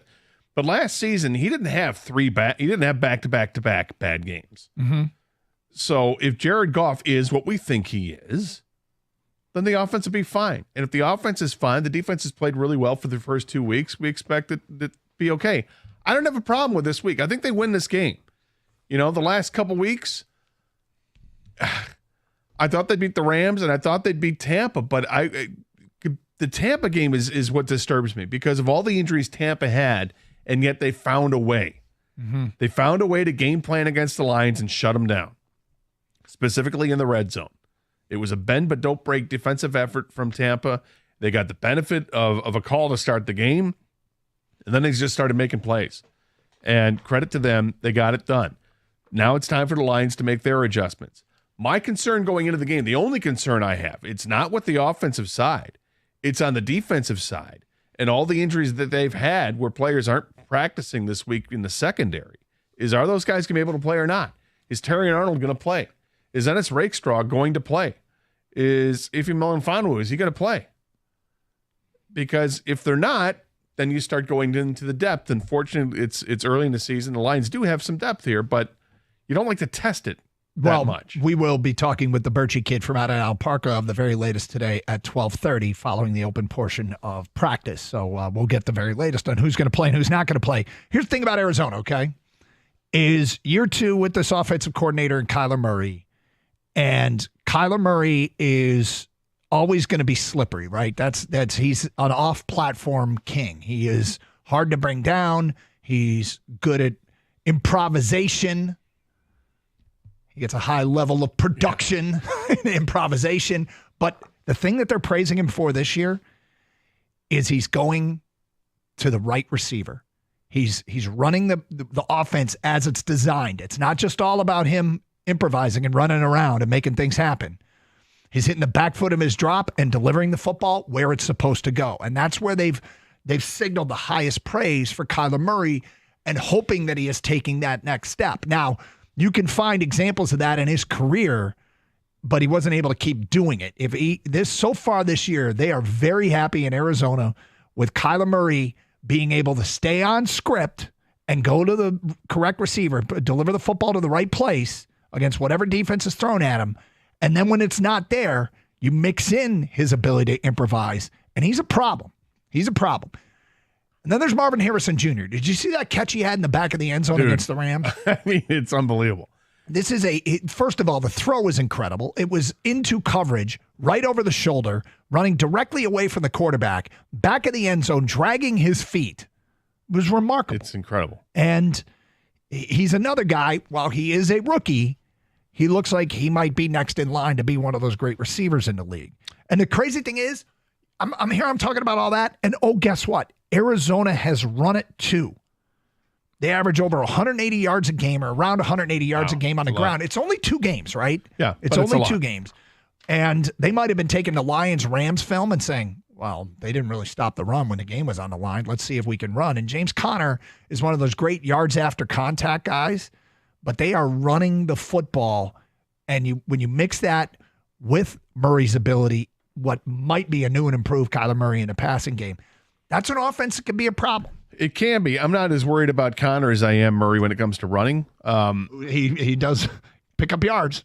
Yeah, but the thing with Kyler Murray is when you look at him statistically, last year he was hurt to start the season, right? He was coming off the injury and didn't play until November. And he was kind of slow out of the gate there.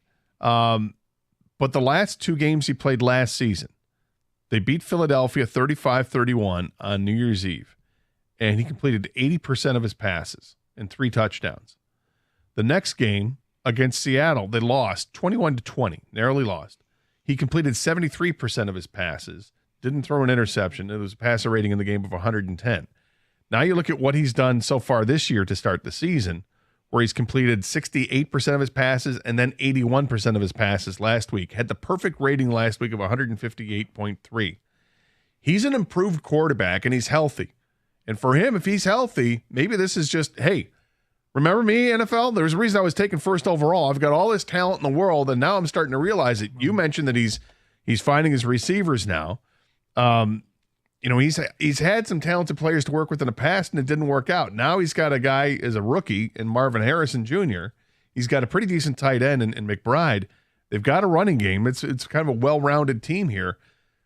It's going to be a test for the Lions. I still think the Lions come out on top of this, but I'm curious to watch the maturation of Kyler Murray, because is he now settling into being one of the top 12 quarterbacks in the league? We talked yesterday about Bryce Young in Carolina and what a mess that is, but this is why when you get the right parts around you, patience can pay off in this league, and it might be paying off for Arizona. There is one facet when Arizona has a football that I think if I were a Cardinal fan, I would be worried. And we will get to that today at 10:50 or 10:46. It's open lines, 248-539-9797. Doug Karsh, Scott Anderson, 97.1 the ticket. Sarah Chevrolet in Sterling Heights is ready to celebrate football fall with the best deals of all. Right now, you can get into a brand new 2025 Chevy Equinox for just $332 a month with $19.99 down.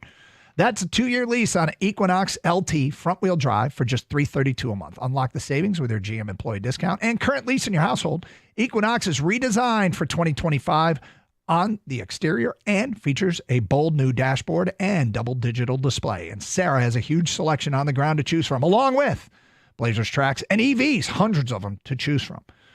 17.5 in Van Dyke and Sterling Heights. Make this the summer you save and Say Sarah. Call 87-SAY-SARAH or go to saysarah.com. Together, let's drive.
Open the show with some Tiger talk. We will take your Tiger calls at 248-539-9797.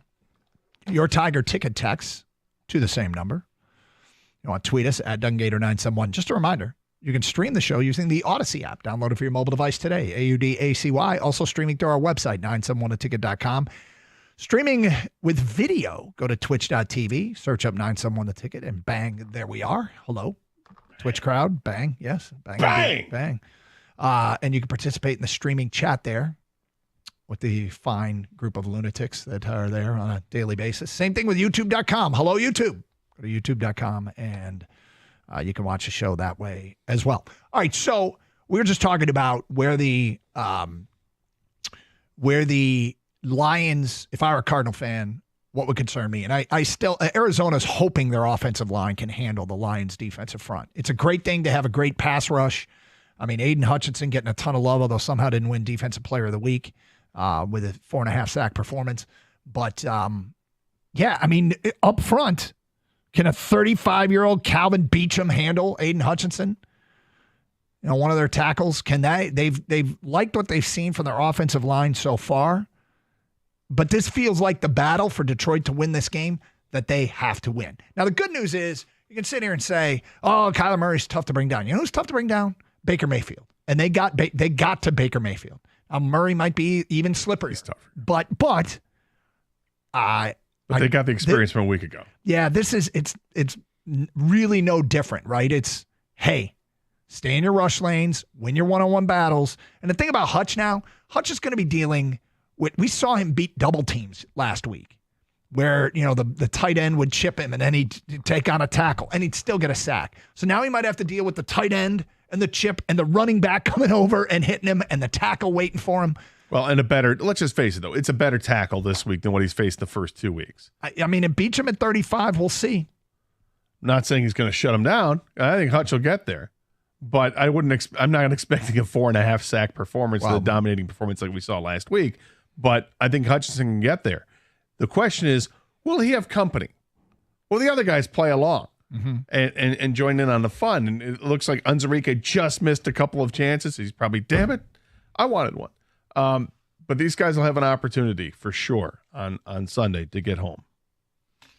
248-539-9797. Now, in the meantime, when the Lions have the ball, this isn't, I'm not Lombardi here, okay? I'm not Nick Saban. I think we all understand what they need to do. It's finish drives. You don't have to have an elite football mind. You don't have to be a coach. They've got to finish drives. It's pretty simple. And Arizona, I mean, they've been good on third down this year. They've been better against the run and pass, but they've been better defensively in these two games. And look, Buffalo put up some points. The Rams, I mean, everything might be skewed a little bit because the Rams are a shell of themselves with what they have left. But their yards per carry allowed is top 5 in the NFL through 2 games. Now, their passing defense, there's one thing about this. Opposing quarterbacks in the 2 games, so Stafford and Josh Allen, have completed 75% of their passes in these 2 games against the Cardinals defense. So it's something that Jared Goff and the pass game should be able to find open receivers. It should be the kind of day where they can get the ball, get it done through the air. I don't know if that's what people want to hear because it feels like if we're listening to the callers this week, they want more David Montgomery. They want more David Montgomery, even though Montgomery isn't coming off a great statistical game. Well, I think people want Montgomery when it makes sense to see more Montgomery. And the problem is they didn't get that opportunity last week. They weren't inside the 10-yard line. Mm-hmm. So if you get inside the 10-yard line, I'm with them. Yeah, I'll stand with you guys. Let's see more Montgomery. Otherwise, back off. Let Ben Johnson call the offense. He's going to get his carries, and Jahmyr Gibbs got his carries. And what's wrong with going with the hot hand? Maybe this week it is David Montgomery. It was in the first game. The second game, Jahmyr Gibbs had the hotter hand by a lot. So let it play out with the running back situation. They're going to be fine. I'm interested to see how they get Sam Laporta more involved. Well, because I think that's the correction we're going to see this week. It's funny. Out of week 1, it was like, where's Amon-Ra? He made his appearance in week 2. Now it's where's Sam Laporta? We can't do this every week. Like, okay, if there's more footballs thrown Laporta's way, that probably means there's less thrown to somebody else. So we're not going to do this every week of who needs to get the football more. It's just a matter of winning the games and moving the football. They've moved the football. They haven't finished drives. Laporta is without question a good weapon in the red zone. 8 of his 10 touchdowns were red zone touchdowns last year. And then there's also the case of Tim Patrick, who came in to Detroit, was here for 30 minutes, and got 33 snaps last week against Tampa. Yeah. So that's another guy that feels like he's getting crash coursed and could be a red zone threat. Yeah, but it's through 2 weeks, though. It wasn't just last week without Laporta. Laporta's only been targeted 8 times in the 2 weeks, and I think we expected a lot more than that. And like I said, I think Sunday's going to be the correction with that one. He'll get a decent amount of targets. Heck, he might even get 8 targets on Sunday. But they'll spread it around. I'm excited about Tim Patrick because of his size and because of his experience in the league. Because you mentioned 33 snaps, that's a lot. Yep. Okay. Now, they had a lot of snaps to offer last week, but his first opportunity gets 33. We'll see what percentage he's going to get in the game this week, but he's someone they're looking at. We were put on alert last week when we talked to Jared Goff a week ago, and he mentioned him right off the bat before he was even activated. And we talked to him about it this week, and he said, "Yeah, this is something that's going to be worth watching as the season progresses because he is the only option they have at wide receiver that's above 6'2". Feedback coming in from an unnamed texter. The Lions are not able to adequately deal with a mobile quarterback, period. Until they prove otherwise, that's exactly how I'm going to feel. So what team does well with a It's funny, because, right? I feel like every fan base says the same thing about their team. Can't handle a mobile quarterback. Mobile quarterbacks give people problems. Full stop, right? I mean, they just, it's one thing that they do that gives people problems. And they might put up some stats, but I mean, Baker Mayfield didn't exactly light the world on fire last week. He did make some plays. Credit him. He threw for 185 yards and rushed for 34. Yeah, but he was perfect when he was throwing the ball. He didn't make any mistakes. Completes over 80% of his passes and literally has a perfect quarterback rating for the game of 158. Baker Mayfield. Oh, I'm sorry. Yeah, I said Baker Mayfield. I'm thinking Kyler Murray. Yeah. My bad. It's okay. I was like, Baker Mayfield was not. But anyway, yes, Kyler Murray, if he goes out and has another game like that, but I would take, if Kyler Murray is held to 185 yards passing. But what about Baker Mayfield? If Kyler Murray is held to 185 yards passing and 34 yards rushing, are you happy? Yes. Okay. Baker Mayfield's a mobile quarterback. So I think we have a recent example of the Lions adequately dealing, as he put it, with a mobile quarterback. Well, they did, but I also, again, will point to the fact that they were playing without some players on the offense there, on the offensive line in particular. And that plays a role into it, plays a big role into it. But our point about every team, just about in the NFL, has difficulties once a quarterback decides to take off and run. If they're one of those guys, Kyler Murray is one of those guys. Lamar Jackson is one of those guys. Baker Mayfield, to an extent, is one of those guys. Justin Fields is one of those guys. The people have a skill set.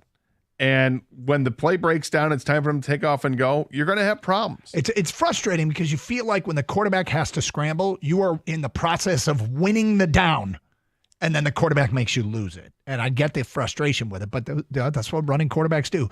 Next text, they are going 1-2, guys. The defense won't travel and won't have the juice of Ford Field behind them. The red zone continues to be very bad for the offense. It doesn't, 1 out of 7 doesn't get fixed overnight. Actually, it can. The defense has been really good. And don't underestimate the power of the Lions that travel to Arizona. Lions fans. Yes. I mean, look, I would imagine we probably got 2 or 3 listeners right now that could pick up the phone and say, I'm going. Arizona is an easy road trip. It's not hard to get Cardinal tickets. And I would suspect that Detroit fans will be present in big numbers. These are plans. These are trips that you plan months in advance. And I suspect Lions fans will be there. Well, maybe Ben Johnson will pick up the phone and call Matt Patricia and find out what Matt Patricia learned his first year when they took on the Cardinals and Kyler Murray was able to get that win. It was in overtime, I believe. What did you learn from that? Can you pass that on to my guys now so that we can figure this out? Yeah. You think if Ben Johnson called Matt Patricia, the first thing Matt Patricia says when he picks up the phone is, "You're welcome." Yeah. Before we get started, Ben, Yeah. you're welcome. Yeah. Well, I mean, this is what Dude, I wasn't that built game a that. tie? That was a tie. Did they end up tying it? I know they went to Yeah. overtime. Yeah. Yeah, they tied that game. Well, there's a lot of snowbirds and transplants from Absolutely. in Arizona and Michiganders out there, and now that we have a good football team, more likely to go to a game as well. Now, will it be the same juice of Ford Field? Obviously not. But I also don't think this is relatively speaking, if you look around the NFL, with all respect to, Arizona isn't considered one of the tough places to go play. But it is still a road trip, yes. 248-539-9797. All right, Lions fans, what do you feature offensively this week? If you are building the game plan, who do you want to see showcased this week? Who is important to have the football in their hands this week? 248-539-9797. Get some college stuff coming up next hour. We'll go inside Allen Park at 12:30 with the Birchie Kid here on 97.1 The Ticket.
Brought to you by Wendy's. Trying to avoid their first back-to-back losses in 2 years, the Lions continue preparing for the Arizona Cardinals today at practice. As for their opponents, Card safety Budda Baker is expecting quite a game out in Glendale.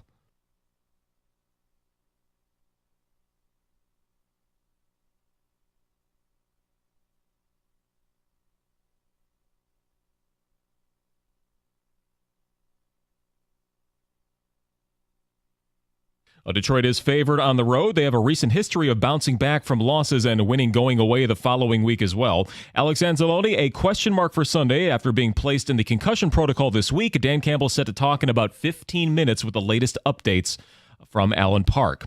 3 series left for the Tigers. They need at least to win one more game than the Twins the rest of the way, and they'll be in the playoffs for the first time in a decade. Fangraphs giving them a 42% chance. The quest begins in Baltimore tonight, who they swept last week at Comerica Park. High school pigskin, Detroit King and Cass Tech play this week. Also undefeated Detroit CC and Orchard Lake St. Mary, Novi at Brighton, Country Day versus Divine Child, and plenty more.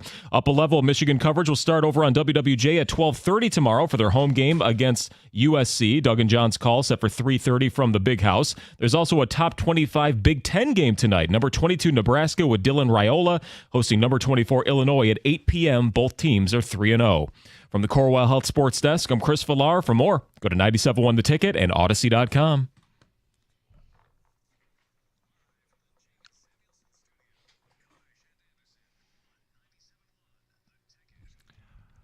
I will tell you with great regret, Kang, that one of our segments for today's show has been ruined.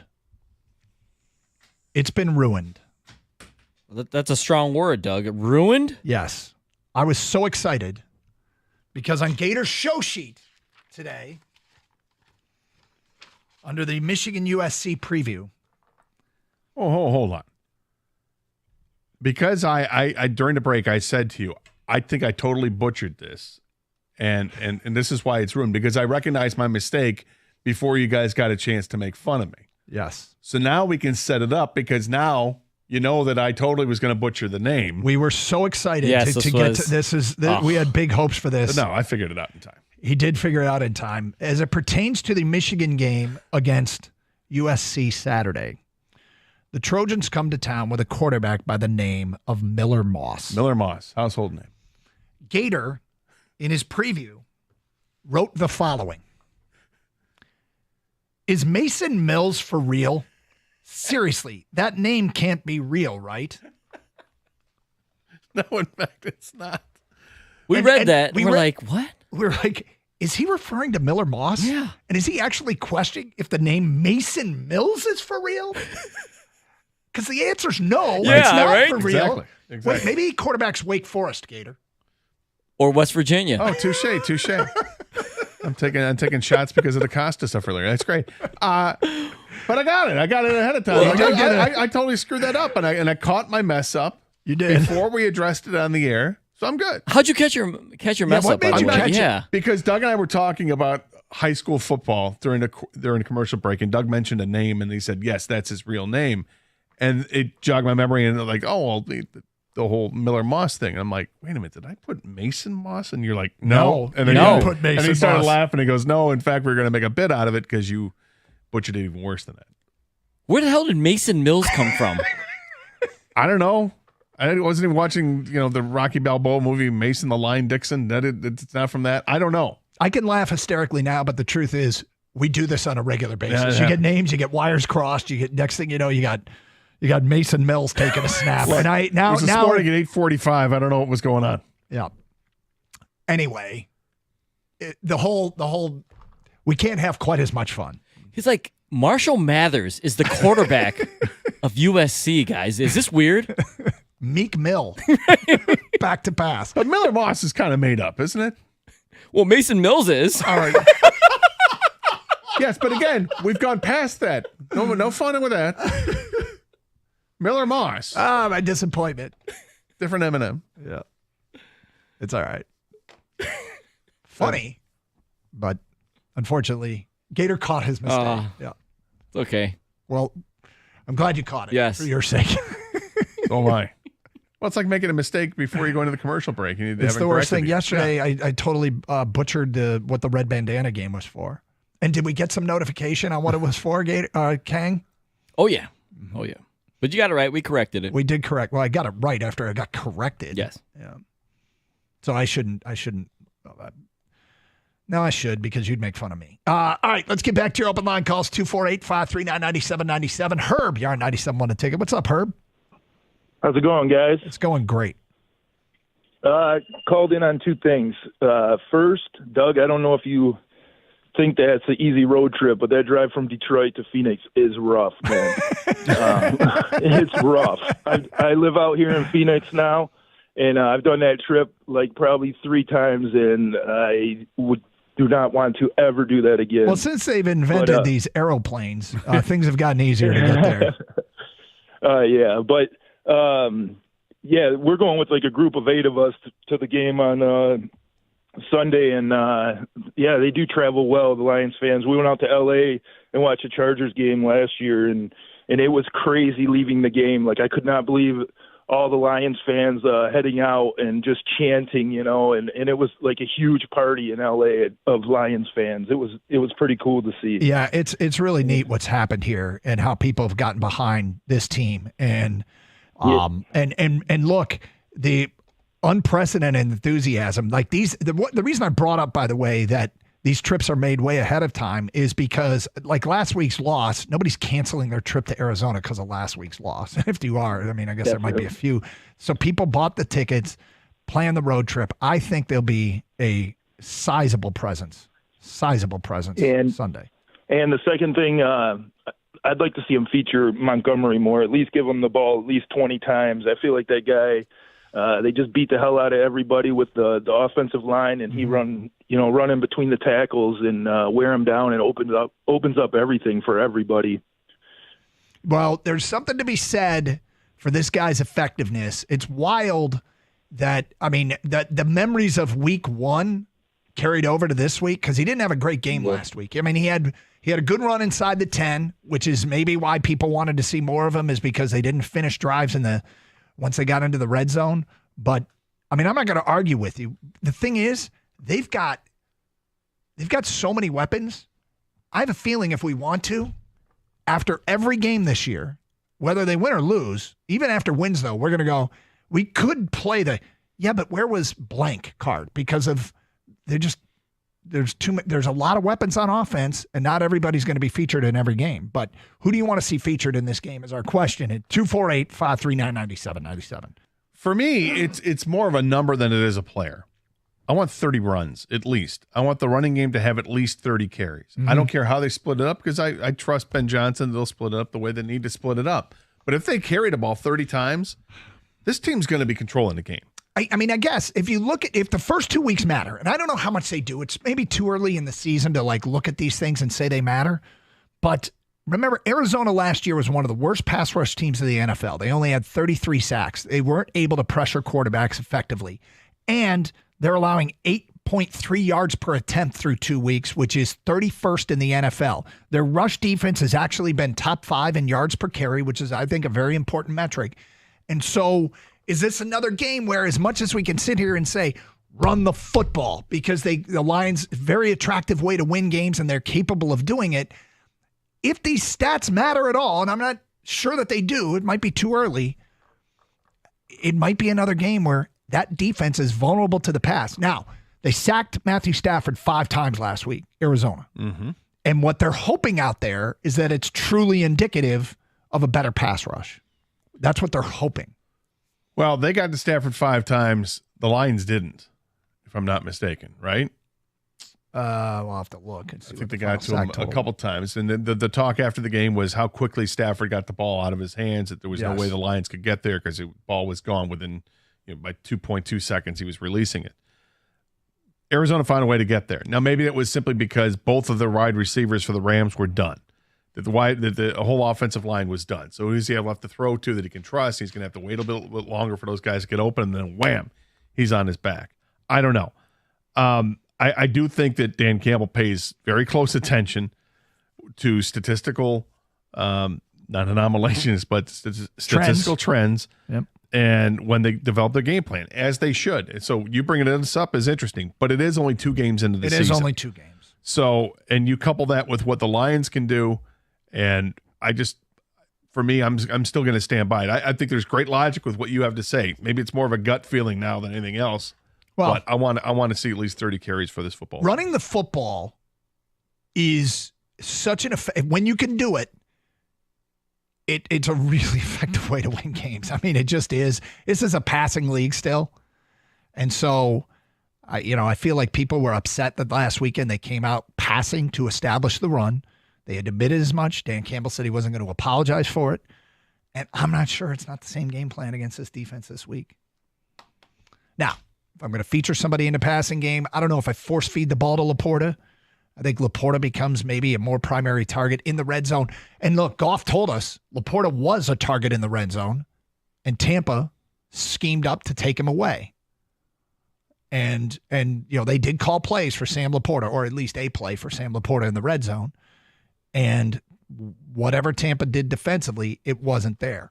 248-539-9797. We'll get some of your phone calls and feedback coming up. College football, Michigan State at Boston College. We'll get to that today at 11:30. Michigan taking on USC. We'll discuss the Wolverines and the Trojans as well. You're on Carson Anderson on 97.1 The Ticket. Hey, it's Doug here. You know how tough our roads can be. If you've been in an accident, you need a legal team who specializes in auto accidents. And that's where my friend Steve and his team at Michigan Auto Law come in. If someone I care about or a family member needs help, I'm connecting them with the team at Michigan Auto Law. Their specialization, well, it's auto and truck accidents. That means more million-dollar results than any other law firm in Michigan, including the largest auto and truck accident settlements in Michigan history. They care more, so you win more. Michigan Auto Law, auto accident attorneys. Visit autolaw.com. That's autolaw.com.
I'm definitely going to call him Mason Mills tomorrow. 248-539-9797.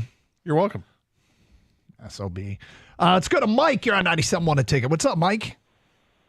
How's it going, guys? It's going great. Thank you. No, what I wanted to say is not only are there a lot of snowbirds and transplants in Arizona, there's a ton of us here in California. We took over the Chargers game last year.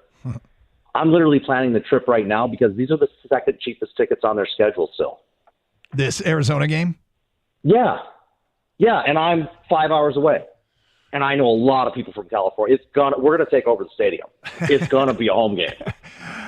You know, I think it's funny because there was I got to tell you, this is how I would handle it. Is last year there was a Red Wing game played in Arizona where the fans started chanting Jared Goff. Do you remember that? Yeah. Yeah. Okay. So Red Wing fans took over. You know, they're playing on Arizona State's campus in their college rink, and you could hear it loud and clear, Jared Goff, Jared Goff. So now that the Lions fans are planning on taking over the Cardinals stadium, I think that fans should start chanting, "Let's go Red Wings." I think that would be funny. I think we turn it around. That would be hilarious. Yeah, that would be hilarious. Yep. Yeah, turn it around. Yep. I'm good with that. Yep. Yeah, there's meet and greets over in Arizona that I've been following. There's tailgate parties for Lions fans. No, we're taking the stadium over. I don't know what's coming. It's so much fun. We're that team. We're that team, and this is our time to shine. Did it all last year? Yep. Yeah, I mean, remember when we used to do it in New Orleans? Now we're doing it everywhere. Dude, the cheapest tickets on the schedule are actually Dallas. Really? Yes, it's a huge stadium. Yeah, I mean, that might be the reason why. Stadium. I would think that I think that's the reason why. Hard to pry them out of the hands of the last time I looked, it was the cheapest one, but it's further away for me to drive to, and I'm like, get a flight. Do you want to deal with that? Well, the reason I said Arizona was an easy travel game is because my experience is that flights to Phoenix are actually affordable. Like they're not. It's not from like Michigan flying to too. Yeah. So well, we're definitely not talking about flying from LA. But those are fun trips. Like if you're in LA and you could do 5 hours to Arizona and it's like 4 hours to Vegas, that's fun. Yeah. From Quentin, guys, I think they need to use Derek Barnes to spy Kyler Murray and force him to beat them with his arm as much as possible. I mean, look, the thing about Kyler Murray is he's been really good at the scripted offense this year. Here's the play call.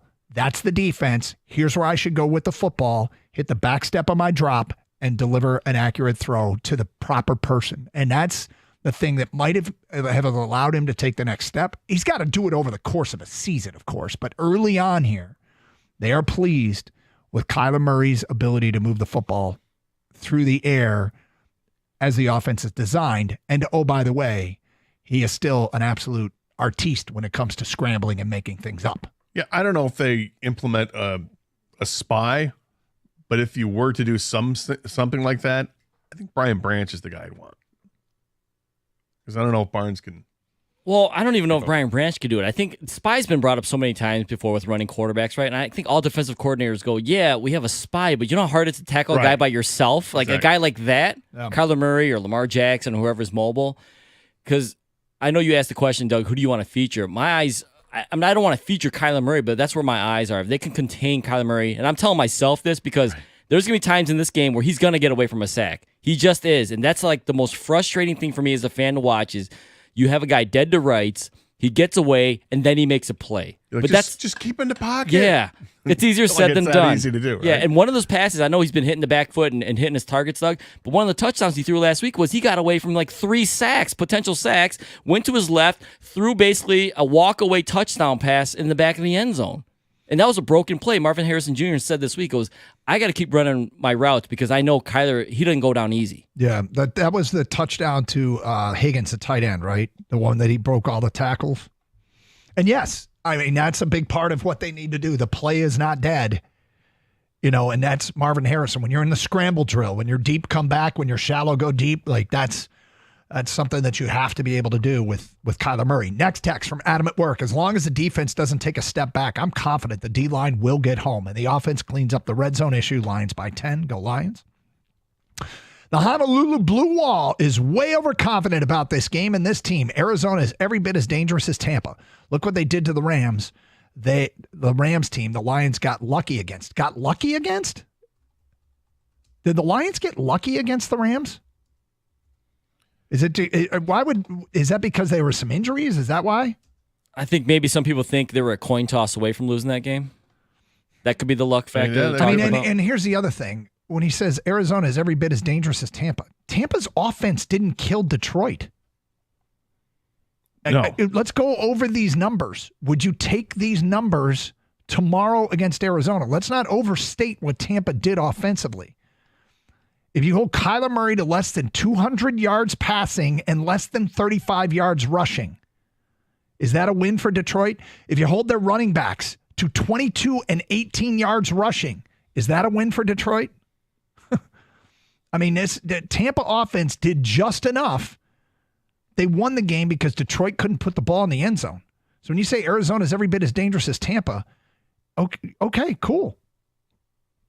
And the Lions defense had a good game last Sunday. They had a great game last Sunday. It's the defense isn't the problem. Now, don't know who's going to suit up because of the injuries they've had. And Anzalone came back to practice, but he's still in concussion protocol. He's got to pass those protocols. We don't know about Terry and Arnold yet. We don't know about Ennis Rakestraw yet or Ifeanyi Melifonwu. Those are Davenport returned to practice. I mean, there's some good and there's some unknown. So we'll talk to Will Birchfield coming up in about an hour, and maybe Birchie's got some updates. I suspect he will. Brendan is next on 97.1 The Ticket. Hello, Brendan. Hey, guys. How you doing? Great. Thank you. So we just overheard the conversation about traveling. My wife and I are actually on the way to the airport right now. We got our tickets. We're totally excited, and I told my wife, I'm like, we have to call the show because my brother-in-law and I last year called you guys on the way to Green Bay. We were up in Upper Peninsula area, but we said from now on, now that my wife's not pregnant anymore, we're going to go see a Lions game out of Detroit once a year. So this is our trip. We couldn't be more excited this year. Awesome. Nice. That's great. The flights weren't too bad. They weren't great, but it was affordable. And then the tickets were substantially cheaper than here in Detroit. They were $94 when we couldn't pass that up. So we're like, yep, we're out of here. Where are you sitting? I think we're in 419, like row 11. They're up there. I mean, it is a big stadium, but we couldn't pass it up. You know, we wanted to go to a game here. We'll venture down there probably for the Monday night game, but we're like, let's go out to Arizona while it's still pretty nice. We're actually going to get a round of golf in, and it's going to be a good time. That does sound like a good time. It sounds like a great time. I can't say enough, though. I love the show. I love you guys. My 3-year-old son now is addicted to listening to you guys. So keep up the good work, and we love you guys. That's about we the love level. Kids. Yeah, so. That's about the level of maturity the show brings to the table on a day in, day out basis. So we're appealing to the kids. You're welcome. Have a fun trip. 248-539-9797. Anthony in Detroit is next. Hi, Anthony. Hey, guys. Hey. Flying out Sunday morning. I go from airport to Pizzeria Bianco, which is a famous pizzeria in Phoenix, one of the most famous pizzas in the world. Yeah. They open at 11. My flight lands at 10:30. We will grab about 10 pizzas. You can't bring more than 10 pizzas to tailgates because it's a wood-fired oven. It's not a deck oven. You can't just bring 20 pizzas. These are hand-stretched, freshly milled flour pizzas coming. All the flowers grown in Arizona, grabbing all these pizzas, going straight to the tailgate. And then this Arizona stadium, they got these casitas. They're like suites. They look like they're on the field, 2 stories. And we got a crew going, and we got one of those suites. Are they in the end zone? I'm going to take that over. I think they're in the end zone, yeah. Okay. They're like corner end zone. I've seen these. They look actually really cool.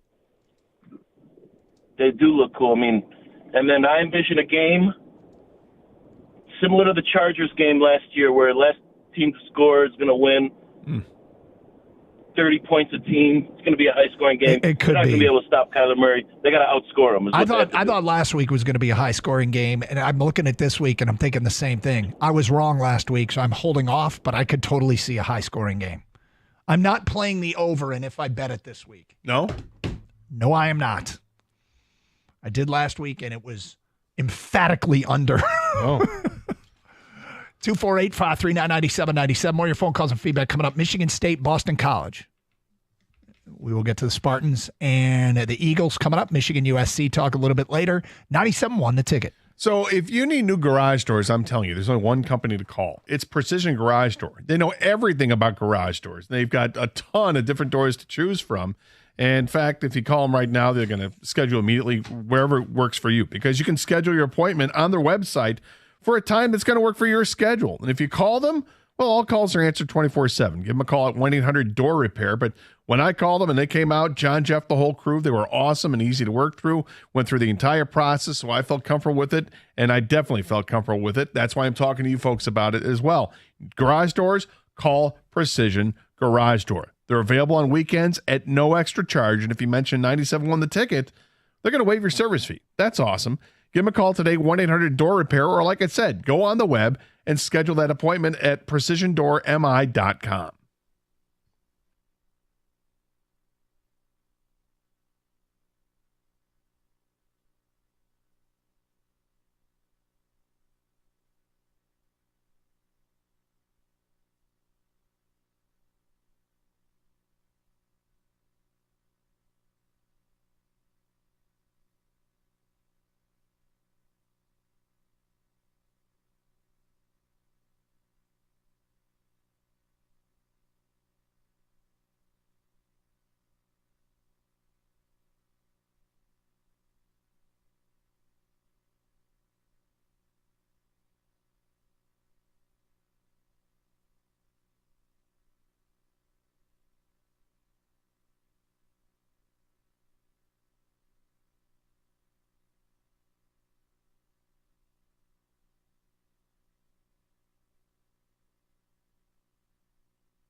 That might have been from the greatest 24 hours that we have had together. I beg to differ. I thought that was hysterical. Everything about that day. When we were road tripping to the Super Bowl and we were supposed to be in New Orleans to do the show, and we came up well short in this RV, pulled over in an RV parking lot, did the show. We certainly weren't drinking beer during that show. We needed 30 hours to get to New Orleans, and we tried to do it in 23. Yeah. It wasn't. We tried to do it in 20, didn't we? Yeah, well, we left right after the show, and we were going straight to New Orleans to do the show. We didn't come anywhere close. It didn't help. Well, we were going to leave right after the show. Remember, we got delayed by at least an hour and a half before we even left the station. But that's a whole other thing. But So yes, we ended up in show from- Sandersville, Mississippi. We did the show from this RV parking lot, and completely 100% not drinking. That did not happen. But anyway, then we had the whole thing with the woman playing me her songs in the office of the Voice of an angel. Yeah. Just like Sione Vaki. Yep. And I ended up sprinting back to the RV going, go, go, go. And we got the hell out of there.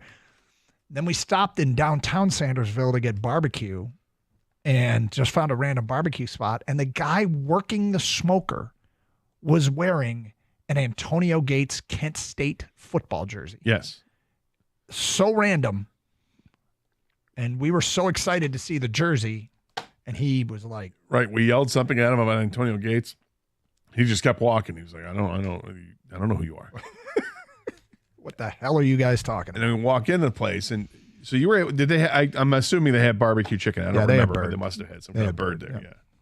Yeah. Well, he's not eating ribs. Well, right, but I can't remember if Doug had just gotten a bunch of sides or whatever. The reason that I don't look at it as fondly as Doug, I was so damn tired because I was the only one who didn't get sleep.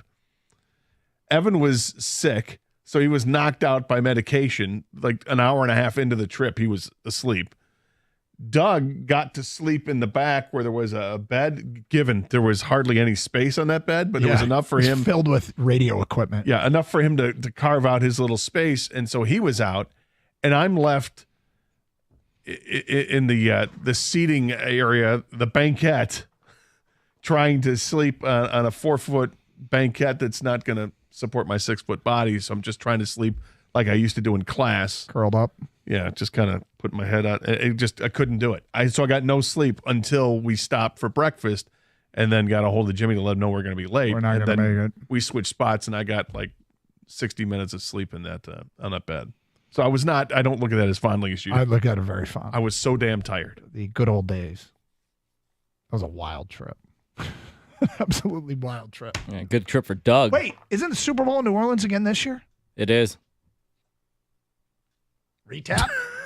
Retap. Well, does Gator get to sleep, Doug, or are you going to be 2.0? selfish? Yeah, you can have the. Well, hold on. There wasn't a lot of room back there, but Well, you enough can for have the me. room in the back. You can have the room in the back. I'll do it. Do you think we can get Zerga to drive again? Hopefully more than just Zerga. That's true. Zerga needed a nap. We don't have to stop. Like, we need to drive straight through, and the guy's stopping after 14 hours. Yeah. Which I get. Yeah. But that's why I needed It was a second bad hour. plan. It was a Bad terrible plan. It was plan. a terrible plan all around. Yep. Terrible. Worked out though. No, it worked out. I think the show was pretty funny. Look, the that trip day. ended up being fun. I'm just saying that first day was a little rough. Maybe we'll do it again. All right, Michigan State and Boston College. Speaking of road trips, we're talking about road tripping to Arizona.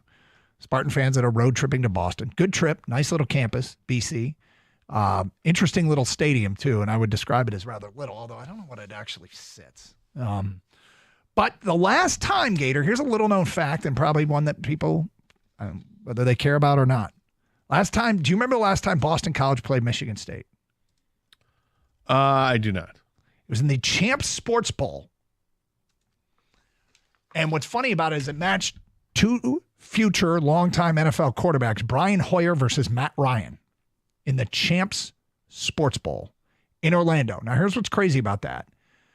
I believe it was 2007, and I was en route to Orlando to work the Michigan-Florida Citrus Bowl, if I recall correctly. And I'm on the plane, the Delta plane, and start watching the game on the plane. The Michigan State-Boston College game was like December 29th or December 30th or something like that. And the game kicks off while we're in the air. As we're landing in Orlando, we fly over the stadium. Michigan State, BC. And I'm like, you know what? I get a cab, back then a cab, grabbed a cab and said, take me to the Citrus Bowl. Went straight to the Citrus Bowl. It was like the end of the third quarter. The gates were wide open. I just walked in, sat down, and watched the end of that game. The end of Boston College, Michigan State.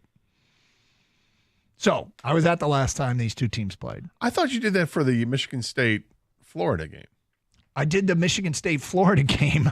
That was a different time. I was in Miami. 2000, January 1st, 2000. I was Miami for the Orange Bowl, and that was a night game. Michigan State-Florida was like a noon kick or 1 o'clock kick. Drove up to Orlando, stayed, left on the final drive because I had to beat traffic to get back to be on the air in Miami, and did. And the Spartans kicked the field goal to win it. So I actually see Michigan State playing that stadium twice.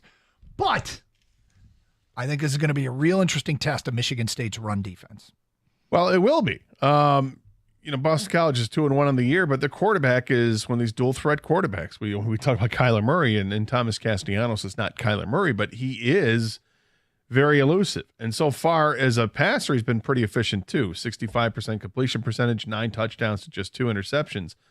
But this team is rolling up over 200 yards a game on the ground, and it's something to be concerned with. But Michigan State, their run defense is pretty good.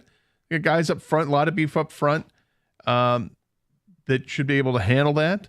I just get nervous when you have a quarterback that can move around a little bit. Now they dealt with one earlier in the season and that were able to, I guess, handle it to a degree. Like they won the game against Florida Atlantic, but that quarterback was playing games with how late he was sliding. I don't think Castellanos, from what I've seen from Castellanos, because I have watched a little bit of him, he doesn't do that. But that's what got Michigan State in trouble in the first game. They were able to handle a running quarterback. They just didn't handle themselves when it came to hitting him and not hitting him late. And that reared its ugly head again last week for Michigan State. So don't hit the quarterback late. They should be okay. Yeah, the Florida State transfer and the Turbo Kid are both averaging over 5 yards per carry for Boston College. You mentioned the ability to run the football from the quarterback spot. So Castellanos. Yeah, sorry, he does. Yeah, we know why we do that.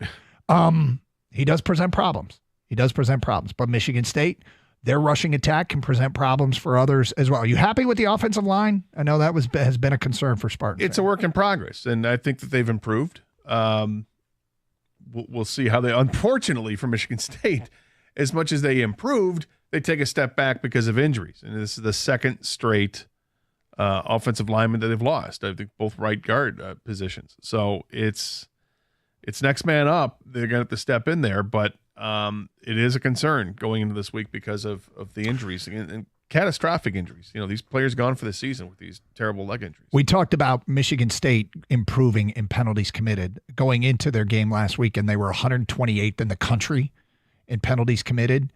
They are now 132nd in the country in penalties committed. Self-inflicted wounds. They're averaging like 11 a game or something. It's too much, but they can control some of that because a lot of that is just being overly aggressive and stupid penalties, the late hits and all that. Eliminate that stuff. Some penalties are the price of doing business. Yeah, exactly. I mean, look, there's a guy who's got you beat down the sideline. Why not interfere with him? Because it's a different rule than it is in the NFL when it comes to interference. So if you can protect yourselves there, that's great. Does Michigan State have enough offense to get things done? You mentioned the offensive line is a concern. It's a concern because of the injuries, but they had been able to run the ball a little bit. And Aiden Childs has improved week by week. And Michigan State likes to take their deep shots. Childs is not afraid to throw. He steps up into the pocket real nicely. He can buy himself some extra time. We have yet to see him really be a dual threat quarterback. He's got the ability to take off and run, but he hasn't really shown it too much yet. Might see some of that tomorrow night under the lights. And they really haven't gotten Jack Velling, the tight end, terribly involved just yet. And we'll see if he gets more involved. 248-539-9797 phone calls, feedback. We will get to some Michigan-USC talk a little bit later on, and we'll go inside Allen Park with the Birchie Kid at 12:30, the very latest. We'll get the injury updates. Hoping to get some guys back for this game Sunday against Arizona. It's Carson Anderson, 97.1 The Ticket. It's Doug for the University of Michigan Credit Union. My new credit union, UMCU, is the official debit card of Michigan Athletics, and they've teamed up with All-American cornerback Will Johnson, national champion, defensive MVP, could be the conference defensive MVP. He's talented, right? Well, to celebrate this winning combination, the University of Michigan Credit Union wants to share some exciting news with you. They're offering an exclusive benefit like no other. The official Block M debit card. I've got the winged helmet one. The kids love it. And of course I have the helmet one. If you bleed blue, people comment on these things all the time. Check it out. And now's the perfect time to become a member. Get ready to show off your pride this season with the Block M debit card. UMCU has been serving customers for over 70 years, and signing up is easy. Get your exclusive Block M debit card today. Just visit umcu.org. Some restrictions apply. Visit website for full details. Insured by NCUA.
Gator and Kang, do you know that today is another one of those national days? Oh, what do we got today? Today is National Pepperoni Pizza Day. So here's the thing. I mean, Not necessarily for me, but does a pizza really need anything other than just pepperoni? It's one of the most simple orders out there, and it delivers. I think it's my go-to order. It's just real simple: double cheese and pepperoni. Love it. Does pepperoni get used on the regularly in any other way? Sandwiches. See what? I'm glad you brought that up, Doug. Because if you're only getting one topping, because it really depends on the mood, by the way. Like if you just want pepperoni or barbecue chicken, whatever the heck you want, feta cheese, right, Greek style, so many different pizzas. Catering to Doug with the barbecue chicken? Well, I got to get him involved a little bit here. Right? All right.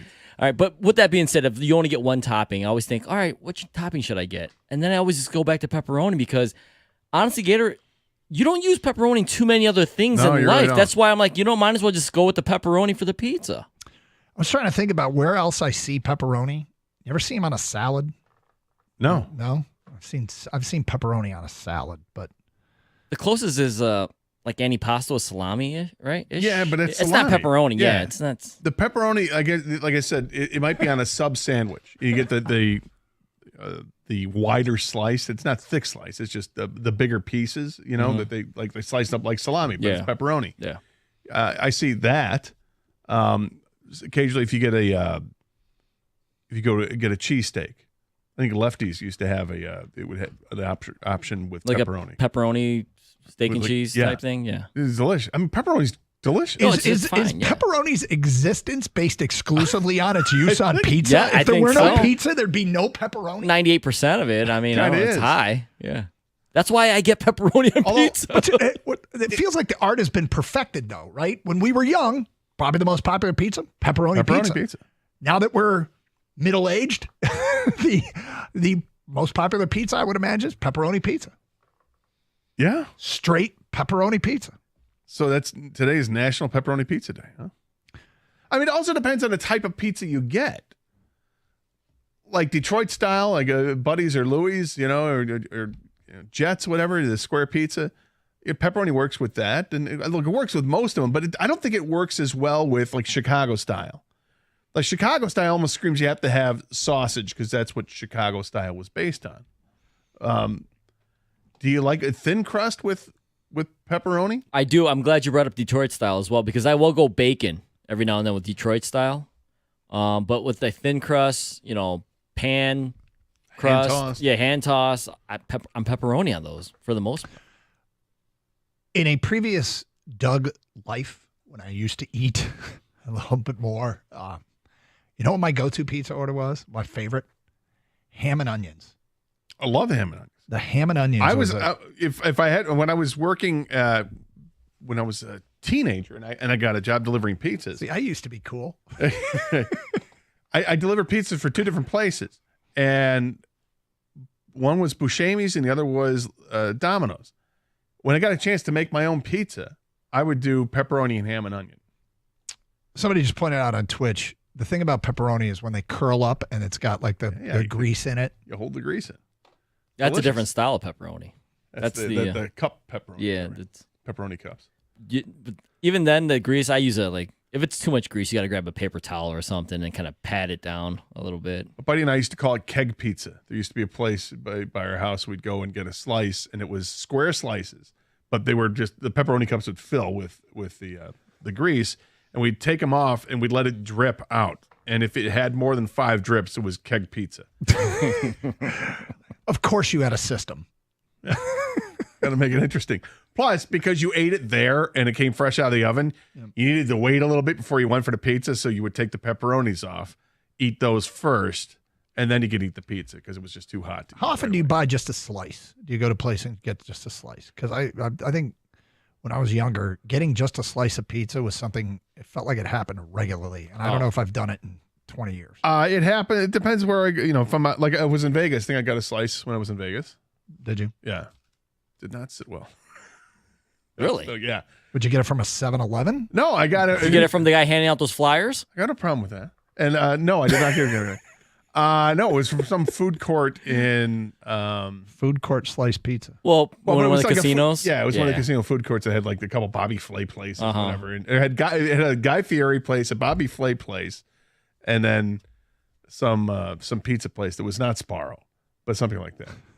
I used to love going to like Bushimi's and getting a slice when Yeah. I was younger. That's when you get the slice. Now you have like a family, Doug, right? You got to get a pizza for the whole family. Yeah. You don't just come home with a slice of pizza. Right? Last weekend, I was feeling kind of lazy, and my son he had a really good weekend. He was being a good boy, and I'm like, "What do you want for lunch?" And then he wouldn't. I don't know. I'm like, how about a pizza? He's like, "Okay." So we ordered a pizza. So where'd you get it from? Went to this place called Domino's. Did you get half like cheese, Doug, for yourself? No, we got the Memphis barbecue pizza. Oh. Memphis chicken barbecue pizza. It was outstanding. He even liked it. Well, I like Thumbs barbecue up. pizza. You know what, though? And I swear to God, this is an example, though, of my lack of experience with pizza. And the Domino's app is so easy to use, and it tells you where the pizza is when it's delivering it. And I love it. It's just real easy, quick. Yeah, everybody does it now. Do you? I've used an app. Have you? Yeah. You don't sound like you believe him, Doug. I don't. Well, sorry, I don't use it. I just go online. I do it online. It's the same thing. It gives you the updates and all. Yeah. In the oven. Gonna be out, right? Yeah, just telling you the stuff. I got your order. Why I like watching that, I have no idea. I'm like, all right, I can see on the street where the delivery guy is. Like, I'm tracking the delivery guy. When is Steve going to be here? When is Steve going to be here? Look, pizza's great. I love pizza. I love all kinds of pizza. But you asked about the slice. Slices are great because they're usually way oversized and they're fantastic. And the other thing is when I harken back to my 20s, getting the slice of pizza is usually like after the bar. Oh, those are the best. Yeah. You go, everybody floods to some pizza place that's there and they got slices and you get a slice. And That pizza's so good. Has nothing to do with being drunk. No, none of it. Not at all. Remember being at the Jersey Shore with friends and we went and got pizza slices. Like Baltimore getting slices. Slices. Seriously, my expectation. Now I'm starting to drool. My expectation for this topic was about 60 seconds. We are 7 minutes in. It's pizza. I know. I should have known. Who doesn't love pizza? Oh, I get Costco pizza all the time. That's when I get slices. There you go, slice. Yeah, that's a big time one. That's always hot. You got to let it cool off a little bit. It's a dilemma, right? Do you go pizza? I mean, do you go hot dog? I usually go both. You go chicken. You go chicken bake. You go both. Huh? Yeah, sometimes. Yeah. Let's go eat, guys. I imagine you can get a special today on National Pepperoni Pizza Day. So if you're thinking about lunch. Feedback. I'm going to Arizona with 9 other guys. That's from Bill in Beverly Hills. Another Lions takeover. Go get him, Bill. Jeff in Tucson, you are correct. We'll have a third of the crowd. I will be at the game in Phoenix. The MSU Alumni Club will be non-full force. Forward down the field will be, maybe meant just in full force. He wrote non-full force. Jack in Plymouth, the run game should be the focus this week. Keep the ball fun clock away from Murray. I don't know what that means, but keep the ball away from Murray. Best way to control a mobile quarterback, feature David Montgomery and Gibbs and sprinkle in a little Laporta. Keep the ball, run the clock, you think? Maybe. That makes more sense. Jared in Denver. Hey, my brother and I, we live in Colorado. We're flying out for the game Saturday. We're meeting a few buddies. It's going to be Ford Field West. Go Lions. Hearing all this, I'm curious what the crowd's going to be like on Sunday. They keep coming in. I have a bunch of friends from this area taking their sons to the game in Arizona, probably 10 in total. Good morning, guys. I lived in Phoenix 6 years back. The fan base there is weak. We went to 4 games. One was against the Lions. When we were there, and the home fans seemed outnumbered. When we're there, the home fans seem outnumbered every time. That's from Don in Waterford. Ted and Royal Oak, leave for the game tomorrow morning in Phoenix. Can't wait. Big numbers, man. Big numbers. My sons are taking me to the game in Arizona. We meet up tomorrow, 2 of us from here and my oldest son from Los Angeles. Feature Sam Laporta if he's not injured. Arizona can't focus on all our weapons as long as Goff doesn't try and force it to J-Mo St. Brown or Gibbs. That's from Victor in Detroit.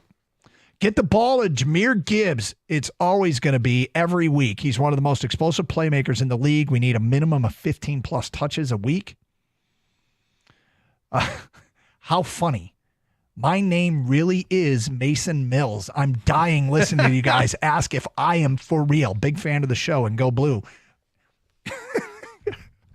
Gator on a show sheet today for people just joining us and previewing Michigan-USC wrote down, is Mason Mills for real? Seriously, that name, it can't be real, right? He meant Miller Moss, and the name Mason Mills, no, is not for real, except for apparently this ticket text. I got it right before we took it to the air. You did. Much to our disappointment. But well done. Nice save. You got to save. Thank you. Heat won't be a factor because they play indoors in Phoenix, correct? Yes. Thank God. 99 degrees on Sunday. On real grass, too, by the way. Yeah. Yeah, they got the tray. They get it's cooler. It's 90 degrees tomorrow in Phoenix, then jumps up to 99, then 103, 104, 105, 105, 106, 106. They had over 100 straight days of 100-degree weather this summer. Oh, my God. Sounds like fun. We'll get into Michigan and USC next hour. We're out to Allen Park, inside Allen Park with the Birchie Kid at 12:30, 97.1. Look, I know you guys see them. The red, white, and blue trucks, they are everywhere, and there's good reason because these folks are awesome. It's the only plumbing and HVAC team that I trust. It's Birmingham Plumbing, Heating, and Cooling. They're going to help you out. They're going to help you keep you warm this fall with the most up-to-date and efficient equipment on the market, but you don't just take my word for it.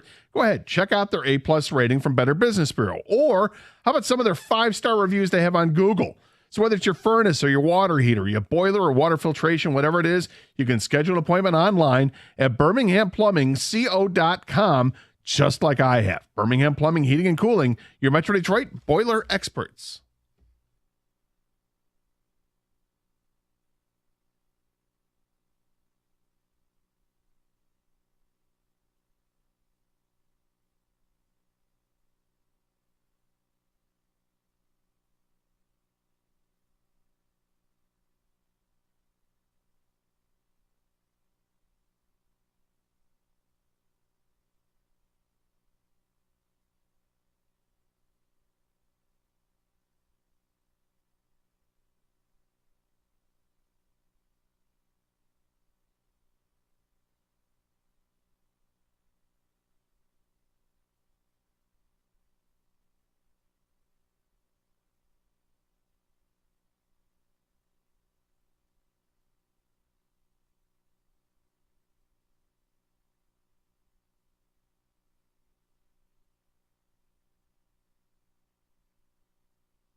What do you got there? That's not pizza, is it?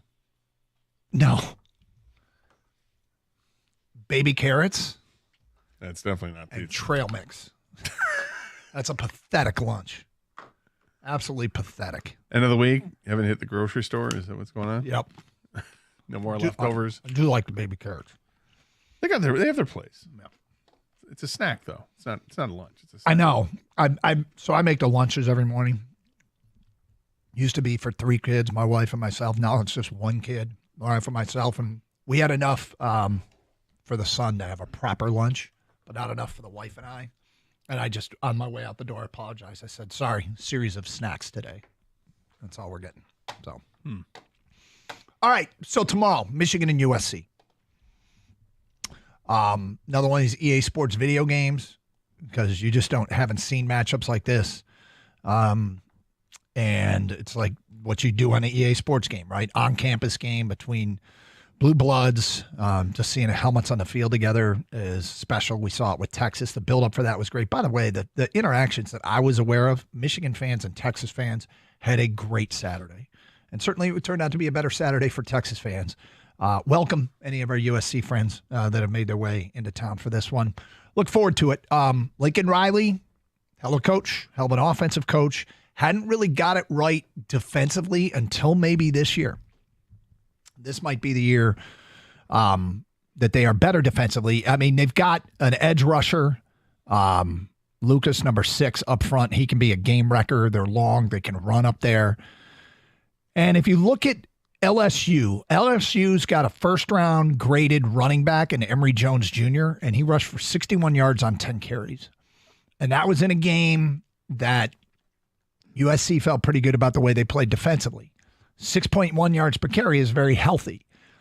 I kind of feel like the dam breaks here a little bit for Michigan in terms of carries.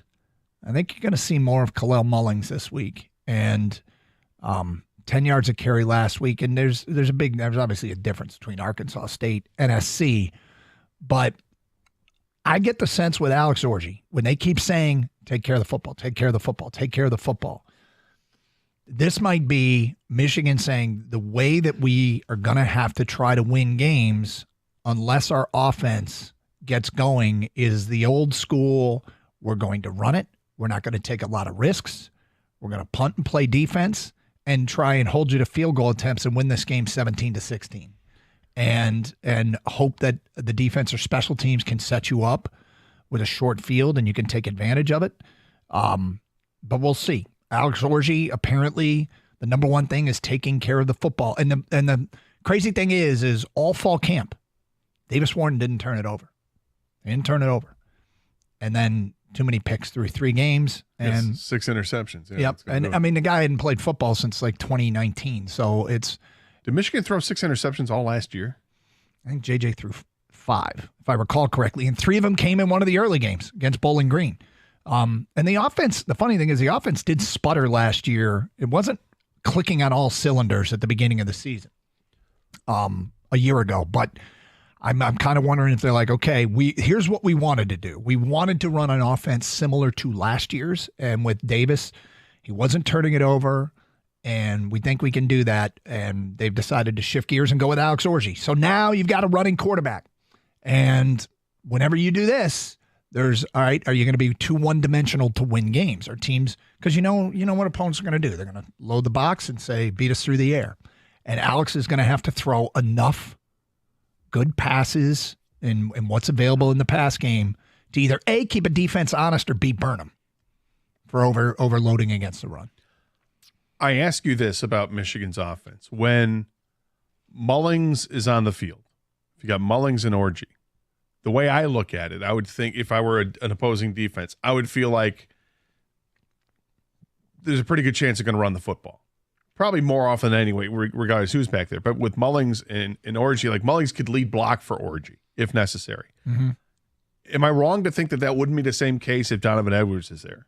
Like, would Edwards be a guy that would be a lead blocker for Orji necessarily like Mullings would, because Mullings got the background of being the linebacker and he's just a more forceful. If they're going to have somebody in the backfield, if they're going to use a running back to lead block, it's Max Bredesen, and that would be with an offset fullback in a pistol formation. But But just to have the option because Orgy's there, he's an option to run it every time he's got. Most of their quarterback runs, I shouldn't say this, but they run the zone read so much where the running back is, they put the ball in the belly and he's reading the defensive end, which sends the running back in a completely different direction than where your quarterback's going to go. So I don't know how much of a role either Mullings or Donovan Edwards play in terms of blocking. I mean, in pass protection, they both have to be good. But their primary running back, and they're never going to have a single back set with Max Bredesen. But if they want a running back to block, it's Max Bredesen, and he does wreck people. But I think this is going to be, got it, loaded box. We're still going to try and run it. The problem, and the scary part about this, and unless the offensive line is really starting to gel, is you can do this. You can run it when other teams know you're going to run it. Hell, Michigan's done it the last 3 years, but they had a great offensive line, and this is we'll call them a developing group right now. That has made some mental mistakes. And, people get frustrated. The physical mistakes are one thing. The mental mistakes are the ones that bother the coaches when you are supposed to do something and you don't. And some of that's experience. Like, they like the talent, but they got to – the learning curve has to be pretty damn steep when you go from Texas to USC 2 weeks later. Now, the good thing is, defensively, I think we get a sense for how much they can improve because Miller Moss is – a hell of a quarterback. And they got receivers. They got a 6'6" kid. They got Cliff Branch's great nephew is on this team. Outstanding. Zachariah Branch, outstanding wide receiver. So, there's talent there, but I think you can get a like offense with a quarterback that is right there with Ewers. Probably not quite Ewers, but Miller Moss has put up massive numbers. Remember, he was in the bowl game last year and threw for like 400 yards. He's got 600 passing in 2 games so far this year, but only the 2 touchdowns. This is an SC kid, too. This is a kid that grew up going to Matt Leinert's football camp. He always wanted to be an SC quarterback. He goes to SC. He sits for 3 years. He doesn't transfer. He's behind Caleb Williams and waits his turn, and now he's got a shot. And I like those stories of kids that persevere, but he's going to be a problem. But you get the point I was making is, all right, is the defense better than it was 2 weeks ago against Texas? Because they're like offenses in terms of their explosiveness. Well, they're going to have to be better for sure. And with Michigan has a problem with their offense too. They have to score points. If Colston Loveland is limited, or is he even going to play? We don't know if he's going to play, do we? We don't know if he's going to play. So let's assume he does, but he's limited because it clearly has an injury he's dealing with. He's the only receiver to this point. He's a tight end, but he's the only guy catching a football that has been reliable to this point this year. The only guy that gives you any kind of explosion so far has really been Colston Loveland. And it's what he does after he's able to – his runs after catch are great. He's like this gazelle running across, but someone has to emerge, and yet you wouldn't think it happens just out of the blue. It has to be progressively these guys the wide receiver group gets better and better and better, but yet they haven't shown that so far this year. No, and look, they love Marlon Klein, all right? This kid started playing football at the age of 15. Yeah, the other tight end. He's out of Germany. He didn't start playing football till late, straight out of Cologne, Gator. Mm-hmm. He's faster than Colston Loveland. And they think he's got immense potential, but he made a hell of a nice catch. Like before the second interception that Davis Warren threw last week, he had one of his best passes, and it was down the seam to Marlon Klein, and then he threw the second interception. But he's a tight end. He's a tight end, and that's okay. I don't care. It's great if you've got receivers, then you've got the complement of having a really good tight end. But when all you have is the tight end, you're so limited, and that's what Michigan is right now. Suffice it to say, you'd much rather have elite wide receivers and an elite tight end, but Marlon Klein, they love him. They love him, but that doesn't mean that he can produce the way Colston Loveland does. And the Hogan Hansen, that was out of the blue. True freshman. Is that a made-up name? No, that's a real name. Sure? He caught a touchdown pass last week, Alex Orgy, on that second half drive. So, Colston Loveland, we'll keep our eye on him in warm-ups. We'll be on the air at 12:30 on our brother station, WWJ. So if you want updates on what's going on there, keep it locked in early tomorrow as we ride at 3:30, Michigan and USC. The line's gone. It's gone down. It opened at 6.5, and now it's at 4. A USC it's favorite. At 4? Yeah, I see on ESPN. Interesting. That's quite a shift. Well, we will see what happens. Look, the atmosphere for the Texas game was great, and Texas took the fans out of it kind of early. It was not Michigan needs an elite stadium pulse tomorrow against SC, and they didn't get it in the Texas game because Texas took command early. They'll be pumped up early because it's a 3:30 kick, so you get that extra few hours of tailgating. Fuel up. Yep. All right, so you want to keep going. Michigan, 248-539-9797. We open the show with some Tiger talk, and we love the Tiger talk. And big weekend series starts with Baltimore tonight.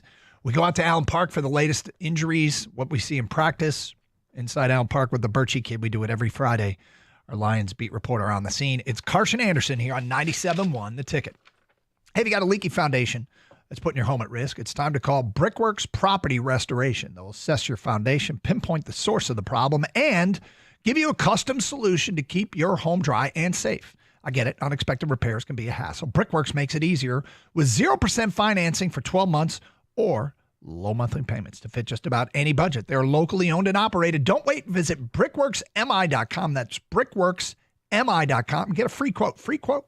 It's Brickworks MI.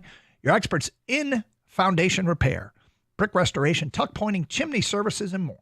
Because nobody works like Brickworks.